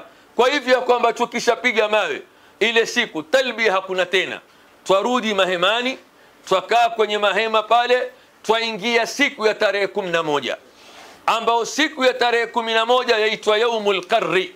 Kwa nini siku hii ikaitwa yaumul qarr? Sababu ni siku ambayo mahujaji wako Mina, hawendi mahali popote, inaitwa yaumul qarri. Naam, siku ya kutulia, mahujaji wanakuwa Mina, hawendi kokote. Sasa katika siku kama hii ibada ndani ya mahema ni adhkar, tasbih, tahlil na sala na ibada nyingine. Sala ni vile vile za rakaa 4, tusali ngapi? 2. Naam, tukimaliza sasa ile siku ya tarehe 11 kuna kazi ya kwenda kupiga jamarat, kwenda kupiga mawe kule kwenye. Na katika kwenda kupiga mawe sasa, siku ya kwanza tumpiga kuta la 3 la mwisho, siku ya pili twapiga matatu. Kuna la kwanza ambalo laitwa jamratu sughra, kuna la pili laitwa jamratu alwusta, na kuna la 3 laitwa jamratu alkubra. Sasa katika siku hizi tarehe 11, 12 na 13 kwa atakayekaa, yani katika amali za hija kubwa ni kwenda kupiga mawe katika makuta 3. Kila kuta yani utapiga vijiwe 7, kwa hivyo utabeba vijiwe vinga 21. Kwa hivyo tuanza na hili dogo. Tuanza vipi? Kama alivyofundisha Mtume, tunakwenda pale tunapiga vijiwe 7 kwenye kuta, kila kijiwe Allahu akbar, Allahu akbar, Allahu akbar, Allahu akbar. Ukimaliza kupiga wasongea kando, waelekea qibla, waleta dua. Miongoni mwa sehemu ambazo dua inakuwa ni mustajab ni hapa mahali hapa. Ukishapiga jiwe la ile kuta la kwanza, waelekea qibla, waleta dua. Lete dua sana pale, usishughulishe na askari kwamba ya ajru, waleta dua. ukimaliza wenda kuta la pili, wapiga tena mawe, yani katika kuta lile 7. Ukimaliza wajongea kando, waelekea qibla, waleta dua. Waleta nini jamani? Dua. Ukimaliza wenda la 3, wapiga lile la 3. La 3 ukimaliza huleti dua. La kwanza utaleta dua ukishapiga 7. La pili, la 3 upigi tena. Usomi tena, wapiga wenda zako. Kwa hivyo wapiga wenda zako moja kwa moja Makka. Tarehe 12 ambao ni yaumun nafri al-awwal, siku ya kwanza haruhusiwa kuondoka. Siku hii yani mtu ambaye ana haraka haweza kuondoka. Allah atuambia faman ta'ajjala fi yawmayn fala ithma alayhi wa man ta'akhkhara fala ithma alayhi. Lengo la kuwekwa kupigwa mawe nini? Ni kwa sababu ya kusimamisha utaji wa Allah. Kusimamisha utaji wa Allah. Mtume asema sallallahu alayhi wasallam, inma ju'ila at-tawaf bil bayt wa bis-sa'i bayna as-safa wal marwa wa ramy al-jimar li iqamati dhikri Allah. Hakika imewekwa ibada ya tawaf na sa'i na ramy al-jimar, kwenda kupiga mawe, kwa sababu ya kulisimamisha na kulitukuza jina la nani? Ina kisa cha Nabii Ibrahim ambao ndo ilikuwa waqi'a, lakini kitu ambacho muhimu ni iqamati dhikrillah. Kwa hivyo watu wasiacha kutaja jina la Allah wanapokwenda na wanapopiga. Sasa lau utapiga wewe umpungukiwa na jiwe, waweza kuokota. Umpiga alikufika pale mahala pake, tukua jengine upige. Na lau kama wampigia mtu sasa, lau kama mimi nampigia mtu mgonjwa, nitajipigia mimi 7 mwanzo. 7 Allahu akbar Allah, nikimaliza na tukua ya yule ambaye nilomwakilishia kumpiga. Naweza mtu mzima, mamako, mzazi wako hawezi kwenda, waweza kutukoka mpigia, lakini piga 7 mwanzo wewe mwenyewe, alafu uwapigie watu unaopiga. Kila mtu na mawe yake, usende ukapiga yote pamoja. Kuna mtu mmoja, yani siku moja nilimuona asema takia nini sasa bwana, ninapiga yote pamoja. Sasa naam, na mwingine ananiambia asendi tena bwana, tarehe 11 tunakwenda kupiga mawe. Akasema sala kizaza kile, wallahi ustadi samahani bwana, sendi tena. Na kwenda tena shekh. Sasa huyu alikuwa ana haja gani ya kwenda haji? Asema sendi, mimi sendi tena. Angoma asema kuna fujo yule. La, hii ni ibada takasubra. Kupiga mawe ikiwa mtu hawezi, waweza ukaakilisha mtu. Wale wazee ambao wasoweza au mtu mgonjwa, na ni hatua kutoka mahema ya Kenya mpaka kule. Kwa hivyo akilisha mtu, shekhe mimi siwezi bwana, tutakupigia. Mabarobara wako watakupigia na tutakuwa nao pamoja inshallah. Tarehe 12 ile ni siku ya kuondoka. Ikiwa tunataka kuondoka, na mara nyingi sisi huondoka tarehe 12, huondoka mapema pale tukaenda tukapiga. Huondoka mapema tukaenda tukafanya nini? Tukapiga, tukarudi mahemani. Tukangojea mabasi, watu wakapiga wakaenda zao. Ama yule ambaye mathalan atakwenda kwa miguu, kama mimi na babu ndugu yangu, huenda kwa miguu kutoka wapi? Mina mpaka wapi? Mpaka Makka. Kilomita karibu 98. Upiga miguu na huyu bwana. Naam. Naam. Kilomita 90 ni kutoka hapo mpaka Sisi tupige mguu. Naam. Mbona tuangushe? Sisi tupige mguu. Tutapiga namaliza mzee. Sasa tukishapiga ile tarehe 12 tutaondoka. Na wale watakao kwenda piga jioni pia wakishamaliza watakuwa washuka moja kwa moja mpaka Makka. Wakishafika Makka tutapumzika. Sasa pale Makka tutangojea tawaful ifadha. Viongozi watawapangia tawaful ifadha itakuwa ni lini. Tutaondoka, tutakwenda fanya tawaful ifadha, tawafu na sa'i kama tulivyofanya. Tofauti ni kwamba tutakuwa na ihram. Tukimaliza kufanya tawafu yetu na sa'i, tutakuwa tushamaliza haji. Baada tawaful wadaa, tawafu ya kwenda kuaga siku tuna Madina, ambao tutafanya tawafu peke yake. Tutafanya tawafu, tukimaliza itakuwa mipangilio ya safari tushaekewa. Tutakuwa sasa hivi ni kwenda zetu wapi?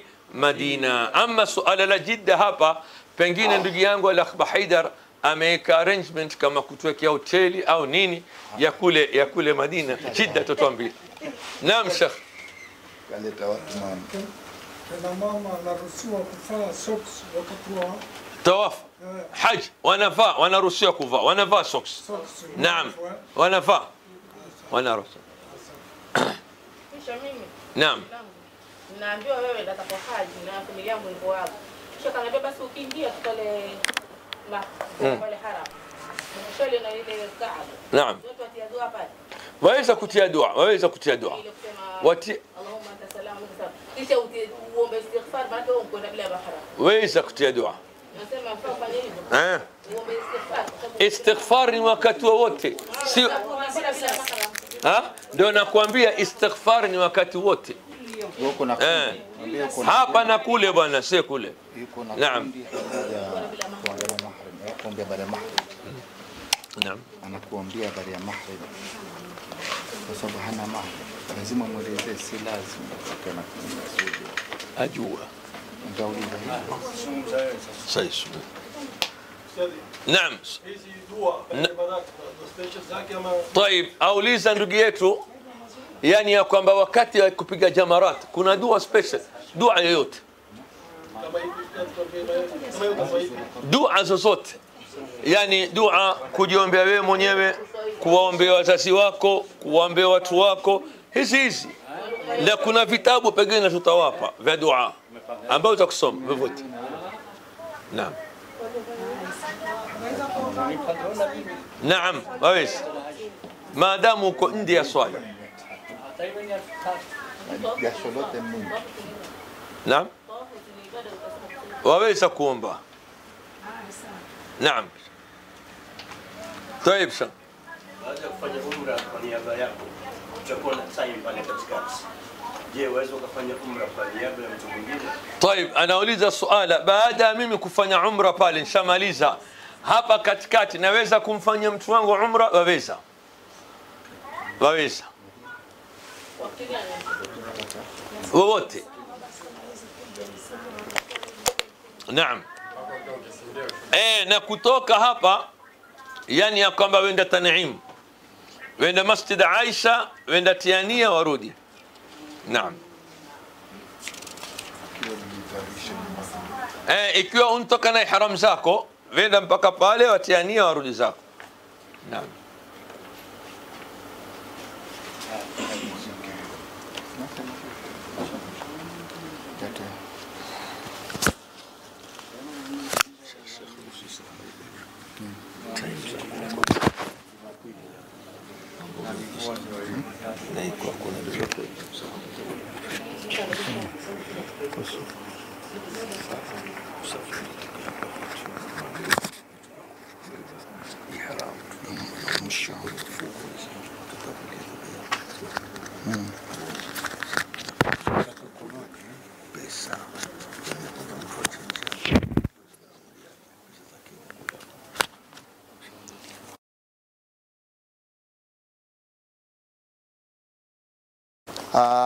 Kwa niaba ya wenzangu nashukuru kwa kuwa nyote mmefika, na walioko nje wanaangalia kwa mtandao, walioko hapa, walioko Kenya na walioko Canada na nchi nyingine ambao wako na sisi. Natumai na wao pia wako katika mtandao watuangalia wakati huu. Mimi namshukuru Ustadh, ametekeleza wajibu wake na kuwaelezea vile yanaofaa na yale ambao mtakaokuwa mwayafanya katika ibada yenu. Na kama ninavyosema siku zote na insist tena, mtu yoyote asojua jambo aulize hata kama ni mara 1000. Asione dhiki, asione kuwa ni mtauliza mimi nitaonekana ni mjinga. Afadhali uonekane mjinga kwako wewe, kwa mtu mwingine, lakini kwa Allah iwe yako itimie. Usiwate kazi yako ikawa nusu. Uliza mpaka ufahamu. Na katika kila wakati tutakapokuwa katika safari yetu, tutakuwa na darsa za kuendeleza. Makka Mina, Madina, tutakuwa tukieleza ya kesho tutakuwa tukifanya nini on a daily base. Kuna watu wengine kushika ni tabu, kuna watu wengine husahau. So zile ni katika wajibu tu ambao tutakofanya kusudi mupate kushika kesho tuna nini, na pia tutakuwa tuko pamoja katika safari mguu kwa mguu.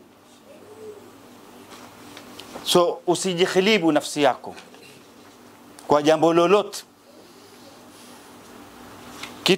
Kitu kikubwa sana katika safari yetu, lazima tuwe na subra. Katika kila chumba kuna watu utalala nao si wako, unless ni family, ni wenzako, na kila moja anavolala na avoamka ni tofauti na wewe unavolala kwako na unavoamka kwako. Kuna choo kimoja katika chumba, kila chumba. Isiwe dhiki, isiwe vita, mtartibike kila moja, mfahamu mwenzako,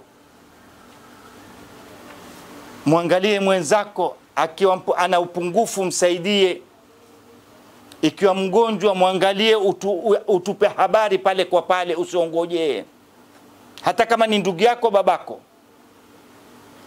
kusudi sisi tupate kujua mapema, tupate kutekeleza yale ambayo yafaa kutekelezwa.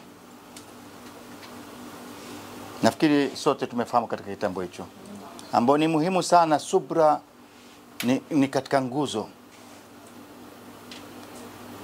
Pale mtihani ni mkubwa sana katika subra. Kwanza ukitizama mabasi waambiwa ngoja basi ya kwenda Mina, tuweza kuambiwa tusilale. Toka saa 6 tukaambiwa hakitini tayari basi yaja. Tukaketi nde toka saa 6, gari likaja saa 12 ya asubuhi. Tusipige makelele, tusivunde haji yetu, tuwe na subra, tuyakubali, tuyaridhie na tutawakal.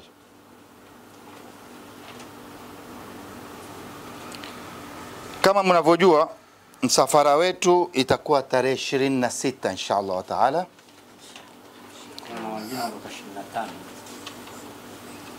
Kuna watu watakaondoka 25 na 26, lakini watu wa 25 watakuwa ni kidogo. Watu wa 26 nitatoa kwa jumla, 25 atatoa mwenzangu.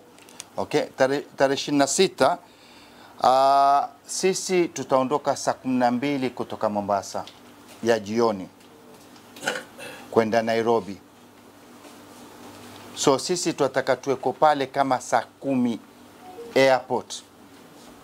Na sikuwa una tikiti ukaingia ndani moja kwa moja, tusubiriani nde paka tukishapatana sote.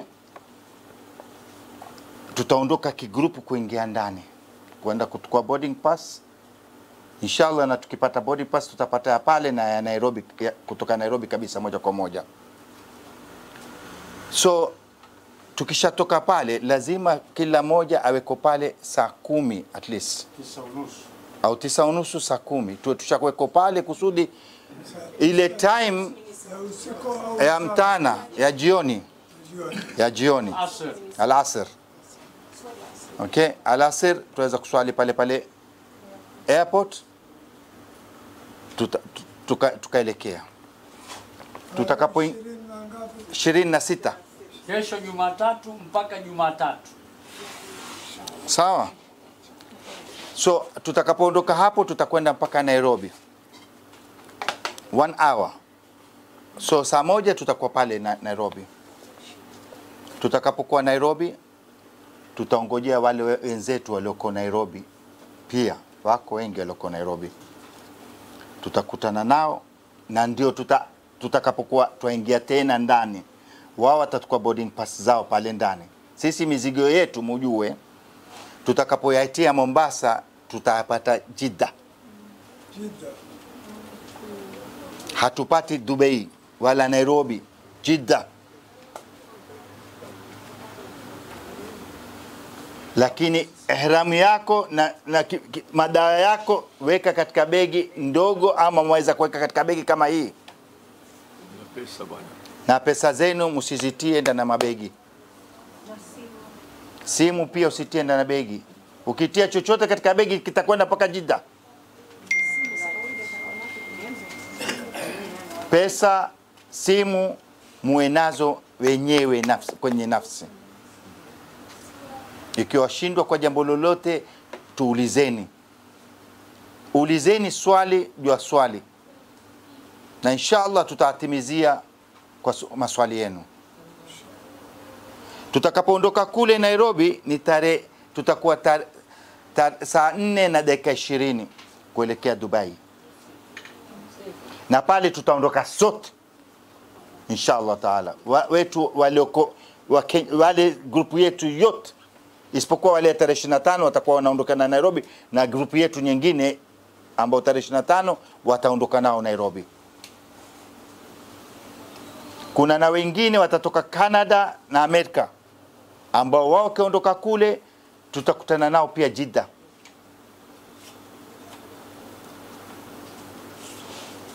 Wao nitaelekezea, kuna mtu atawasubiri Jeddah airport na kuwapokea, maanake inaweza kuwa masaa yatakuwa marefu baina sisi na wao. Tukaekea wao, wataingizwa katika gari, wataletwa mpaka hotelini inshallah taala.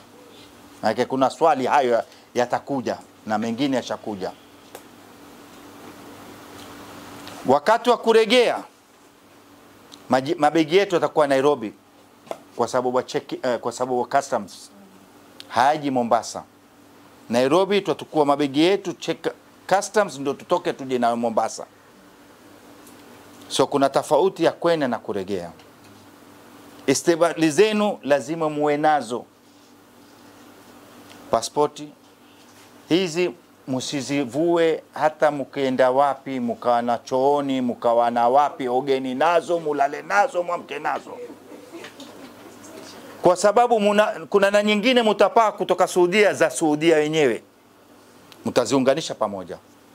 Kwa sababu mnapopotea, mnapopatikana na jambo lolote, mnapopatikana ajali, Mungu asitujalie, hii ndio itajulisha nyinyi mko wapi, mko na grupu gani, mwapelekwa wapi. So msidharau, ni dhiki na ile mimi nitakaupa bwana. Ndio hiyo nimesema, na ile kuna na ile nyingine mtapaa pia hapo, msikate.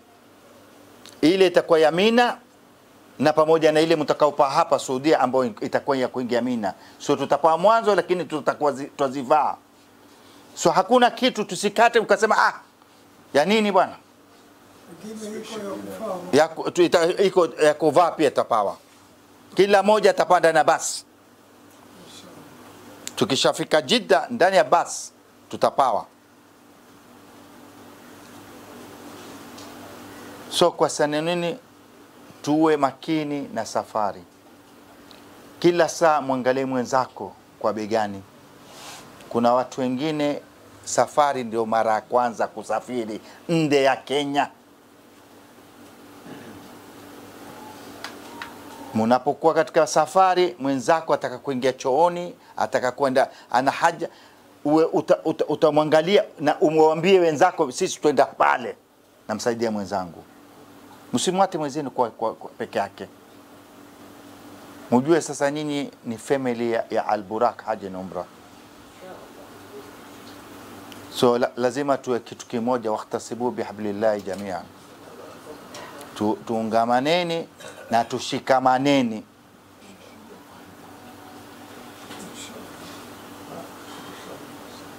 So kuna upungufu wa jambo lolote, kosa jambo lolote, tuombiane, tusameheane, tuangaliane na tujaribu kusaidiana.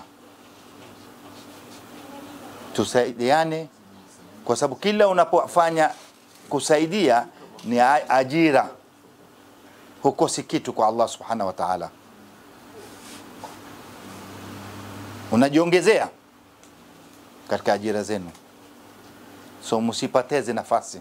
Namwona mzee hapa bwana, mshike mkono, hakuna aibu. Muona mama huyu, mshikeni mkono, saidieni, hakuna aibu. Kwa Mwenyezi Mungu ni pepo.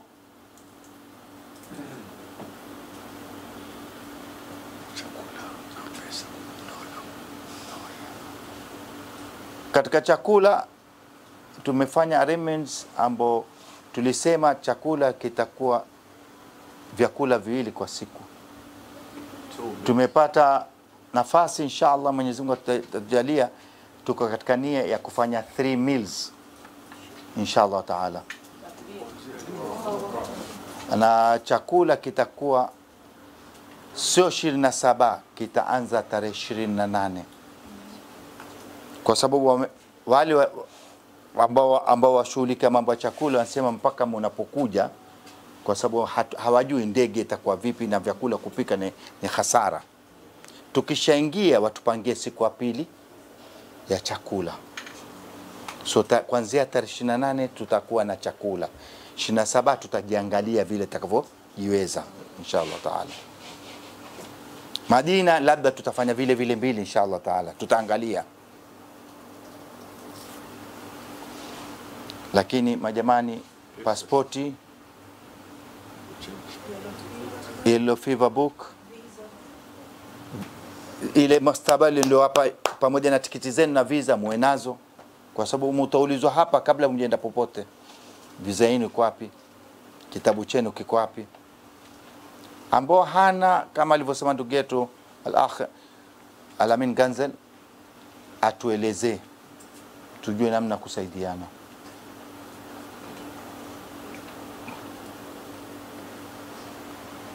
Pesa zenu muzieke kwa ndia sawa, muchange into dollars. Hakuna kule Kenya shillings utachange, hakuna. Msiombiwe mimi nitatukua na Kenya shilling nitaweka M-Pesa, hakuna utakapo change kule. Hawathamini M-Pesa wala hazijue Kenya shillings.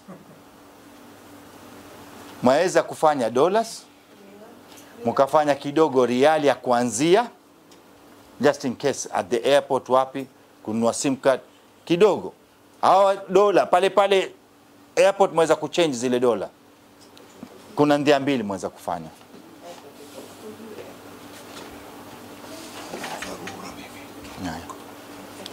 Mmefahamu majamani? So kitu muhimu uwe majipanga, kwa sababu sisi katika nafsi zenu hatujui majipanga vipi. Sisi tutasaidia katika mipango, lakini hatujui mipango yenyewe itakuwa vipi inshallah. Nafikiri ni hayo kwa ufupi. Na form za medical tutazitaka. Form za medical tutazitaka kwa sababu ni muhimu majamani.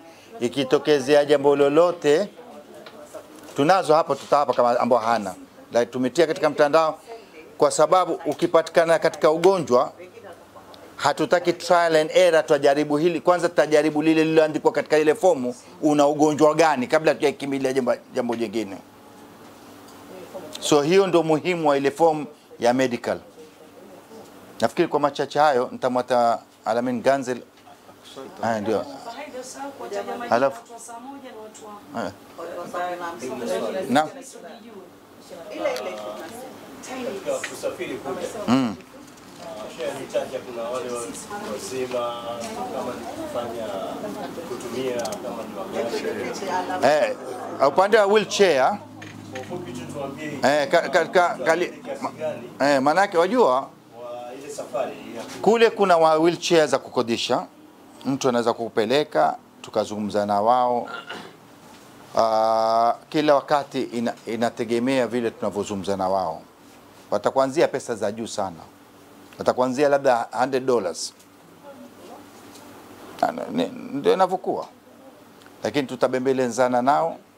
Wao watafanya na nyinyi, wakimaliza sitaambia wawalete pale fulani, na wao wana ilmu, wakenda na nyinyi watafanya ile wajibu wa kufanya. Alafu tutaambia akimaliza akweke pale fulani, ambao sisi tukitoka tutakutana pale fulani, tutakwenda zetu pamoja nyumbani. Nafikiri tumefahamikiana. Sasa wajua ni ngumu kusema ni pesa ngapi, lakini manake kwa sababu ni wakati mbili, bebe akiba weka $200. Hujamfahamu yule mzee. Sheikh Yasin, pesa ambazo kwamba wewe wataka ufai kuchukua Saudia kwa msimu wa haji. Sema kwa msimu wa haji ama kwa sababu Msimu wa haji. msimu wa haji inategemea matumizi yako, ni kitu gani wataka kununua. Kuna tende ambao ni kawaida, kuna maji ya Zamzam ambao ni riali 11 au 11 point something which is 12. Okay? Kuna tende, kuna mazaadi gani mwataka kununua, kuna chakula mara nyingine hutaki kula hapa, leo natoka nde nitakula nde. Sasa yote inategemea matumizi yako mwenyewe binafsi. Lakini kiwango mtu akitukua 500 ni ziada, dola 500 ni ziada. Lakini pia kuna masurufu, kuna watu wengine ni spender na zawadi, na kuna wengine 200 yaweza kuwatosha, dola 200 yaweza kuwatosha. Chakula mshapata. Naam. Naam? Pale pa kulala mshapata, transport mshapata, chakula mshapata. Sasa yale ya ziada. Naam. Nafikiri usande uzungumza tutakuwa kama mkeka ya kulalia kule Mina. Mina yatakuwako, lakini Kule mkeka Muzdalifa. Ile itakuwako mkeka labda rial 5. na kuna kitu gani kingine hapo tutanunua tutazimeza? Hakuna kitu kingine. Hiyo mkeka pekee. Mkeka na mkeka si lazima, kwa sababu carpet itakuwako. Ila kuna kitu yote lazima utalipa tena kule. Hakuna pesa utakaolipa, hakuna pesa yote utakaolipa, Matumizi yako ni matumizi yako binafsi. mkeka. Mkeka naam. Na hiyo wheelchair. Ndio hiyo wheelchair tumesema tutazungumza nao, tumezungumza. Wewe amini utafanya, amini utafanya, tia nia utafanya, sawa. Lakini ikiwa kuzidi utatuambia. Okay, najua mimi habari yake kabisa. In case imetokezea ziada, lakini najua utatembea inshallah taala kwa kudra za Allah, biniyat inshallah, na tuko na wewe kutoka hapa mpaka tutakaporejea, tuko na wewe. Tamam? Hesabu sisi ni familia. Yoyote katika hapa ni ndugu yako, ni babako, ni mwanayo, ni sistako, ni mamako. Tuhesabiane katika kiswali hilo. Tusione haya kwa kumuuliza mwenzako naweza kusaidika kivipi. Hapana. Na sisi 24/7 tuko na nyinyi. Hatuondoki guu kwa guu. Hatutokuwa kama magrupu mengine hataki kuzungumza maneno mengi. Ikawa watu hawajui watu wako wapi. Tutakuwa na nyinyi 24/7. Ikiwa tumetoka dharura, tutaondoka dharura, wenzetu wengine watakuwako. Si sote. Wengine tuweza kuitwa maktaba, tuende kwa makatasi, tukachukue beji, tukachukua nini, lakini mtu mwingine atakuwa pale yuko na nyinyi. So kitokezea jambo lolote tutawaambia sisi chumba fulani tuko pale. So ikiwa jambo lolote ndio ni chumba fulani tutawajulisha. Namze. Katikati ya Makka na Madina, je, tunaweza kupata barnamij ama utaratibu tutakuwa tunakwenda wapi kufanya nini? Ndio kama nilivyosema pale mwanzo, tutakuwa kila siku. Leo tutazungumza ya kesho. Kesho tutazungumza kesho kutwa katika mipango tunaofanya ya siku ya pili. Kwa sababu kuna watu wanasahau. So tutaelezea tena leo, kesho tutafanya kadhaa.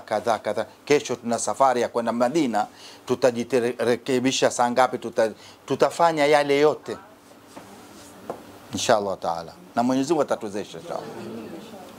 Kwa hayo ningependa mwenzangu aingie, alafu tumwatie Ustadha Fatma. Naam. Hiyo 26 kuna group wanaondoka 18 na wengine 19. You can just give the names. Time yote watu ni saa 9:30. Yangu nimecheki 7:15. 19:15. Ya saa moja. kutoka Mombasa. kasoro. Mbona Kuna jambo na keki. Na kuna ile Jambo na keki. wale ambao wamebadilisha flight. Hiyo ni katika ile flight imebadilishwa na KQ. Yeah, KQ. Walibadilisha flight yao, lakini sote tuko tumeweka katika wakati mmoja. Sana. Alafu sasa wakabadilisha ni jambo wengine. So kama hiyo saa moja itakuwa vile vile 2 hours before. Manake kama saa moja no, tufanye vile vile sote saa 10 tuweko pale. Sote tuweko saa 10. sasa Tutaelekezeana sasa, nyinyi mtakuwa hapa, sisi tutakuwa hapa, kusudi tushaonana, kama kuna jambo lolote tusaidiane pale kwa pale. Inshallah taala. Nafikiri itakuwa bora. Naam. Mtu ikiwa hajui Kiarabu. Naam. Ikiwa mtu hajui Kiarabu. Naam. Kwa mfano ni mimi sasa. Tikiti za KQ lakini wamepeleka Kiarabu Biblia sijui Kiingereza. nusu kwao. No, sisi tutazungumza lugha ya Kiswahili. Mpaka Nairobi. Kiswahili. Sasa kule choo, kwa mfano choo. Wewe kabla hujaenda chooni, sisi tutakwambia choo ni kile. Ndio pale nikakwambia utuulize. Bwana nataka kwenda chooni, yaitwa hamam. Takwambia ile choo pale. Unakwenda tunakusubiri. Maliza ndio tuondoke. Manake tukenda muda by the time ukitoka kule na zama, sisi labda tushafika mpaka wa pili. Nafikiri tumefahamikiana. Assalamu alaikum wa rahmatullahi wa barakatuh. Sina haja kuintroduce tena. Mimi nitauliza swala tu. Sisi twenda tour trip au twenda ibada trip? Kwa hivyo ibada trip ni kutafuta nini? Senti au kheri? Kwa hivyo ikiwa tutaka kheri, kheri ina ziwanda zingi, au mlango wake ni mwingi, au mlango wake ni mpana. So hakuna haja ya kuhesabiana, lakini tushakubali kwamba sisi twenda kwa amali ya Mungu, na amali ya Mungu tutafuta kheri, na kheri nayo ina upana wake. So lile ambalo kwamba wewe walihisi kwamba yani la kheri, kumsaidia alo wako, kumsaidia unayemuona, antukua nimwambie nini? zote ni kheri. Kwa shazungumza na wewe. Kumpa alo wako, Anzungumza na muona kitu wako. Ndio nakwambia sasa hizi mimi kumwambia chochote mbele. Kwa hivyo hiyo kheri ni wewe mwenyewe ndiye ambao kwamba utajijazia katika kifua chako. Sawa? Sasa katika usafiri tushaambiwana kwamba tukichelewa ni saa 10 sose tuko airport. Watakao kuondoka kwa ndege ya KQ wataondoka, na watakao kuondoka kwa ndege ya Jambo wataondoka, lakini kitovu chote kitakuja kukutania na Nairobi. And then Nairobi ndo sasa tutaingia ndege ya pamoja sote kuelekea mpaka Saudia. Masaili ya chakula kiko chini yetu, lakini anda hoteli ile ambayo kwamba tutateremkia, na chakula kitaanza tarehe 28 kama mlivyoambiwa na Ahmad Bahaidar. Jambo la kwanza ni kwamba kuna watu waondoka tarehe 25, kuna watu waondoka tarehe 26, kuna na watu waondoka tarehe 27. So wale wakasema hatutoweza kufanya chakula kwa categories vile mnapokuja, na hii yote ni kwa sababu ya nini? Usafiri ambao kwamba haukuwa kwa kupatikana kama jumuiya moja, kama vile mwaka jana watu wakiondoka na charter flight, watu wote 235 ndege moja, msafara mmoja. Mara hii KQ watajua wenyewe biashara yao.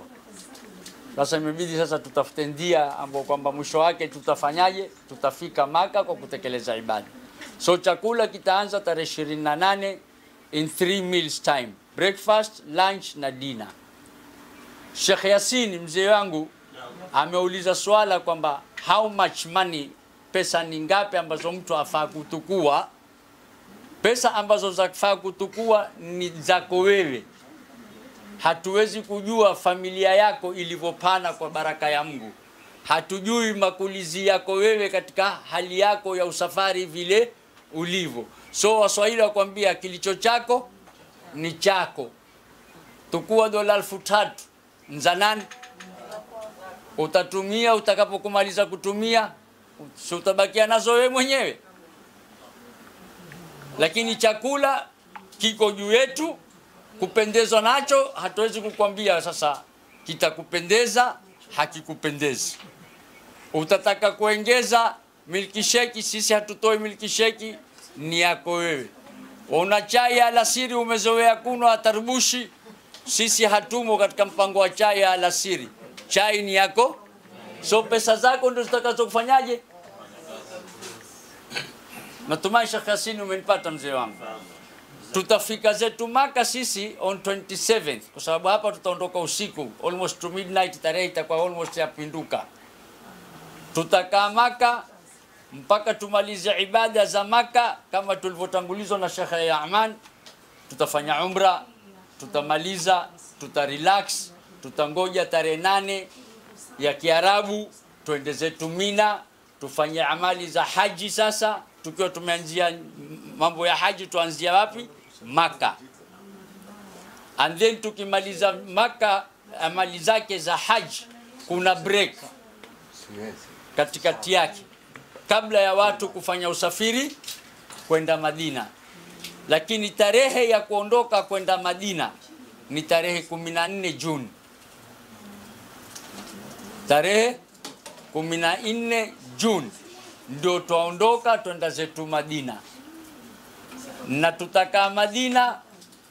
Madina hakuna kuvaa ihram. Madina ni kawaida, normality. Uvaa kanzu yako, wavaa suruali yako, wavaa kikoi chako, wavaa short sleeve kama mimi hizi.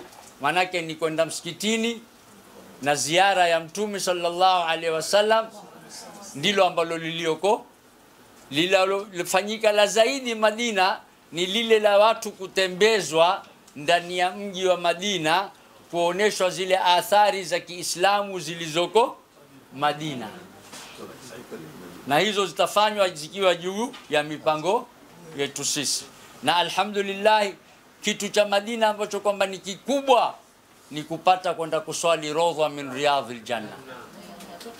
Sasa hilo ndio Mwenyezi Mungu atuafikie nalo. Tuwe tumekwenda Madina, tumepata kwenda kumzuru bwana Mtume, na tukapata kuingia Rawdha, tukaswali Rawdha. Kwa sababu Rawdha ni kiwanda ambacho kwamba kishafasishwa kabisa, hakina mushkili mtu kuuliza. Tumeambiwa baina mimbari wa baiti Rawdhatun min Riyadhil Janna. Sasa hilo ndilo ambalo sisi kama viongozi twang'ang'ania Mwenyezi Mungu atupe taufiki tuweze kulipata la kuswali Rawdha, ndilo kubwa la zaidi. So to finish ni kwamba nimezungumza kwanza yellow fever, book yellow, mtu asisahau. Na zitu zako kwa ufupi za usafiri zihakikishe umeziweka at stand mahala. Ukitoka nyumbani waja zako airport, zitu zako unazo. Sasa twende katika usafiri. Usende ukatukua begi umejaza nguo kibao. Tukua kanzu zako 6, kikoi chako cha kulalia, filana yako ya kulalia. Begi lako liwe ni rahisi la kwenda, lakini la kurudi. You get my point? Usende ukakusanya kanzu 20 kwa sababu safari za siku 20, basi na wewe ukabandika kanzu 20, kikoi, tauli. Tukua kanzu zako 6 kwa sababu katikati yake utabreak, sio? Mwanzo hapo utavaa kanzu utakuwa huvai tena wewe. Ukitoka zako Dubai una nguo ya ihram. Utakaa pale siku moja ile mzima wewe uko na ihram. utabreak, utangoja tarehe 8 utavaa nguo zako za tena za kufanyia amali ya haji 2 more days. Huna so nguo za kubeba ziwe nyepesi, nguo kanzu 6, kikoi chako, shati lako, filana na zinginezo ambazo kwamba unazozihitaji. Beba na sabuni yako ya Omo. Kwa sababu gani? Kwenda kutukua kanzu, kutukua kikoi, uenda mpelekea laundry is such a resource. Kusoma ku resource ni senti. Kupeleka kufuliwa kanzu laundry ni riali 6. So multiply by 35. Miteni shilingi hizo 200. Sawa. So ukibeba sabuni yako ya Sunlight, Omo, ile nyingine sijui yaitwa IDP sijui whatsoever, utakuwa wewe mwenyewe ukiingia kujiogea na hapa wasikasika nguo yako warudi wayanika kwa kusave. Lao mwenyewe Mungu amekuturuzuku katika hali ambayo kwamba waweza kuipeleka laundry. Hatukukatazi, ndio nikatangulia kwamba pesa ni zako. Mwenye kutumia ni wewe. Utakachokimaliza ni chako. Umekibakisha ni chako. Lakini hizo mimi nawapa kwa sababu ni ndio vile safari ya mtu anayekwenda kwa njia ya uwepesi. Sawa habibi? Kwa hili ambalo kwamba nimemalizia la kwamba mwisho ni hiyo ya sabuni, kwa sababu laundry ni muhimu sana. Na laundry it is very expensive. Kikoi kukifua ni riali 4 rial by 35. Maanake wewe utakuwa usizungumze kwamba ni 4 rial ukaona umetoa shilingi 4. Shilingi 4 Kenya zina thamani. Hata sijana cha nasari hapo tena shilingi 5. But 5 rial is by 35 wewe ulizozichange. So lazima mambo mengine wewe mwenyewe nao ufanyeje? Usacrifice kuyafanya wewe. Kwa mfano sasa umekunywa chai asubuhi nyumbani, wataka kubreak saa 4, wataka kwenda kunywa chai Naushad. Chai riali 5. Tena kwenye kiglasi kile, hata ile glasi ile kubwa ile. Sasa hilo wewe ukifika zako Maka, Mani, Yasin, Sheikh Juma, brother Nyuma wasiwako kwa room, expend yourself, wanunua kettle mat ile ya boiler. Mutanunua riali 30, wewe toa 5 ile 5 ile 5 au 7 manunua kettle mat. Maji ni free, full time maji yatakuwa yako katika stairs za Zamzam. Maana they are supplying maji ya Zamzam. Wapika chai ya Zamzam tena badala ya kwamba chai ya minerali. Mshona? Chai utakuwa umeibeba ketepa yako kutoka huko. Zamzam hapo tualetewa nyumbani za chupa zile watu kutumia. Watu waletea. So kuna mambo mengine logic tu yako wewe na mwenzako mlioshare mwe mtaweza kucreate kuifanya ile safari iwe nyepesi na mzuri. That's normally. Hiyo ni kitu cha kawaida katika usafiri wa jamii. Ushirikiano inakuja vema. Kwa mfano sasa ina room 4 people. Container ya chakula ya wali 4. Mani akila ule wali ataubakisha. Mzee akila atamaliza. Yule akila atabakisha. So hakuna haja kila mmoja akashika yake.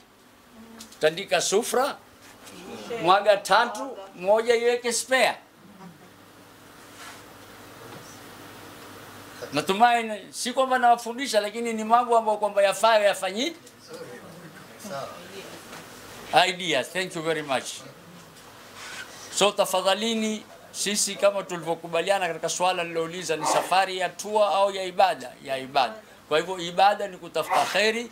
Twendeni kila mmoja akiwa ana create issue ambayo ina natija ya uzuri.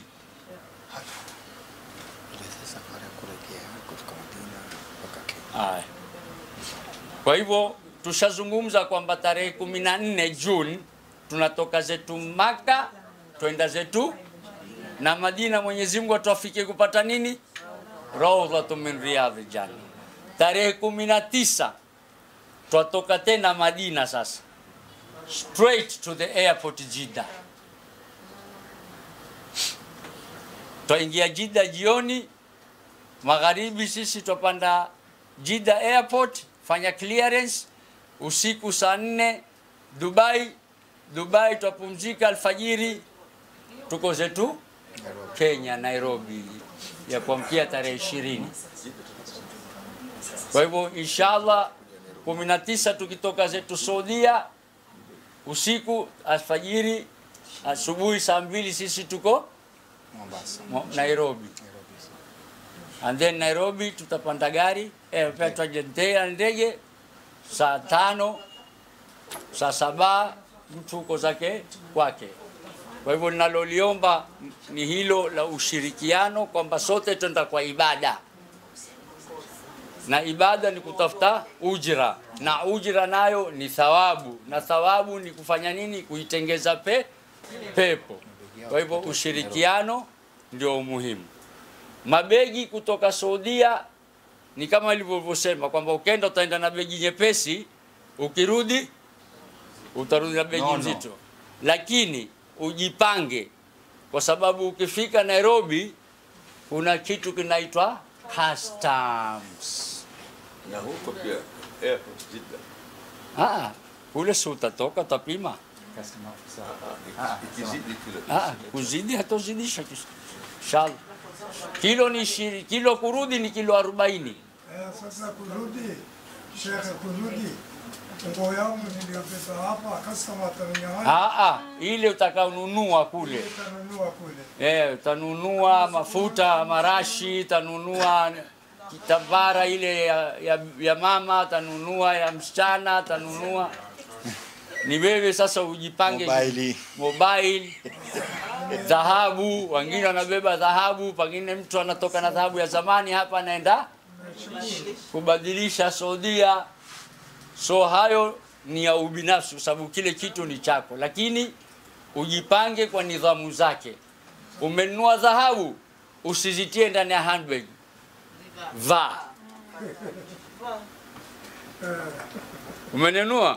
Umenunua mobile, toa kwa boxi, vunja, shika mobile kwa mko.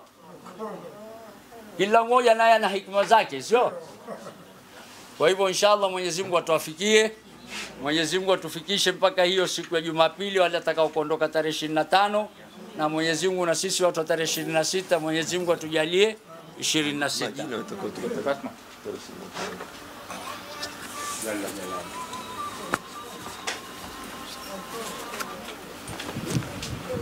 Assalamu alaikum wa rahmatullahi wa barakatuh.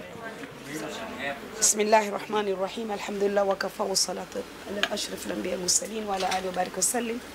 Alhamdulillah, tumshukuru Mwenyezi Mungu Subhanahu wa Ta'ala kwa kutuwafikia kwenda kutimiza nguzo yetu ya 5. Na mengi Sheikh amezungumza, Bahaida amezungumza, Sheikh Al-Amin amezungumza. Yangu mimi kidogo itakuwa kwa kina mama baadaye inshallah, tuzidi kurekebisha pale tulipoacha wiki iliyopita. Lakini nawatakia sote inshallah twende salama na turudi salama. Amin. Na yani tutie nia kwamba tufanye ikhlasan lillah. Tufanye kwa ajili ya Mwenyezi Mungu, na inshallah Mwenyezi Mungu atatilia kabuli inshallah. Amin. Shukran wa jazakumullahu khair. Inshallah min alfaizin. Jazakallahu khair. Ina mama tuka baadaye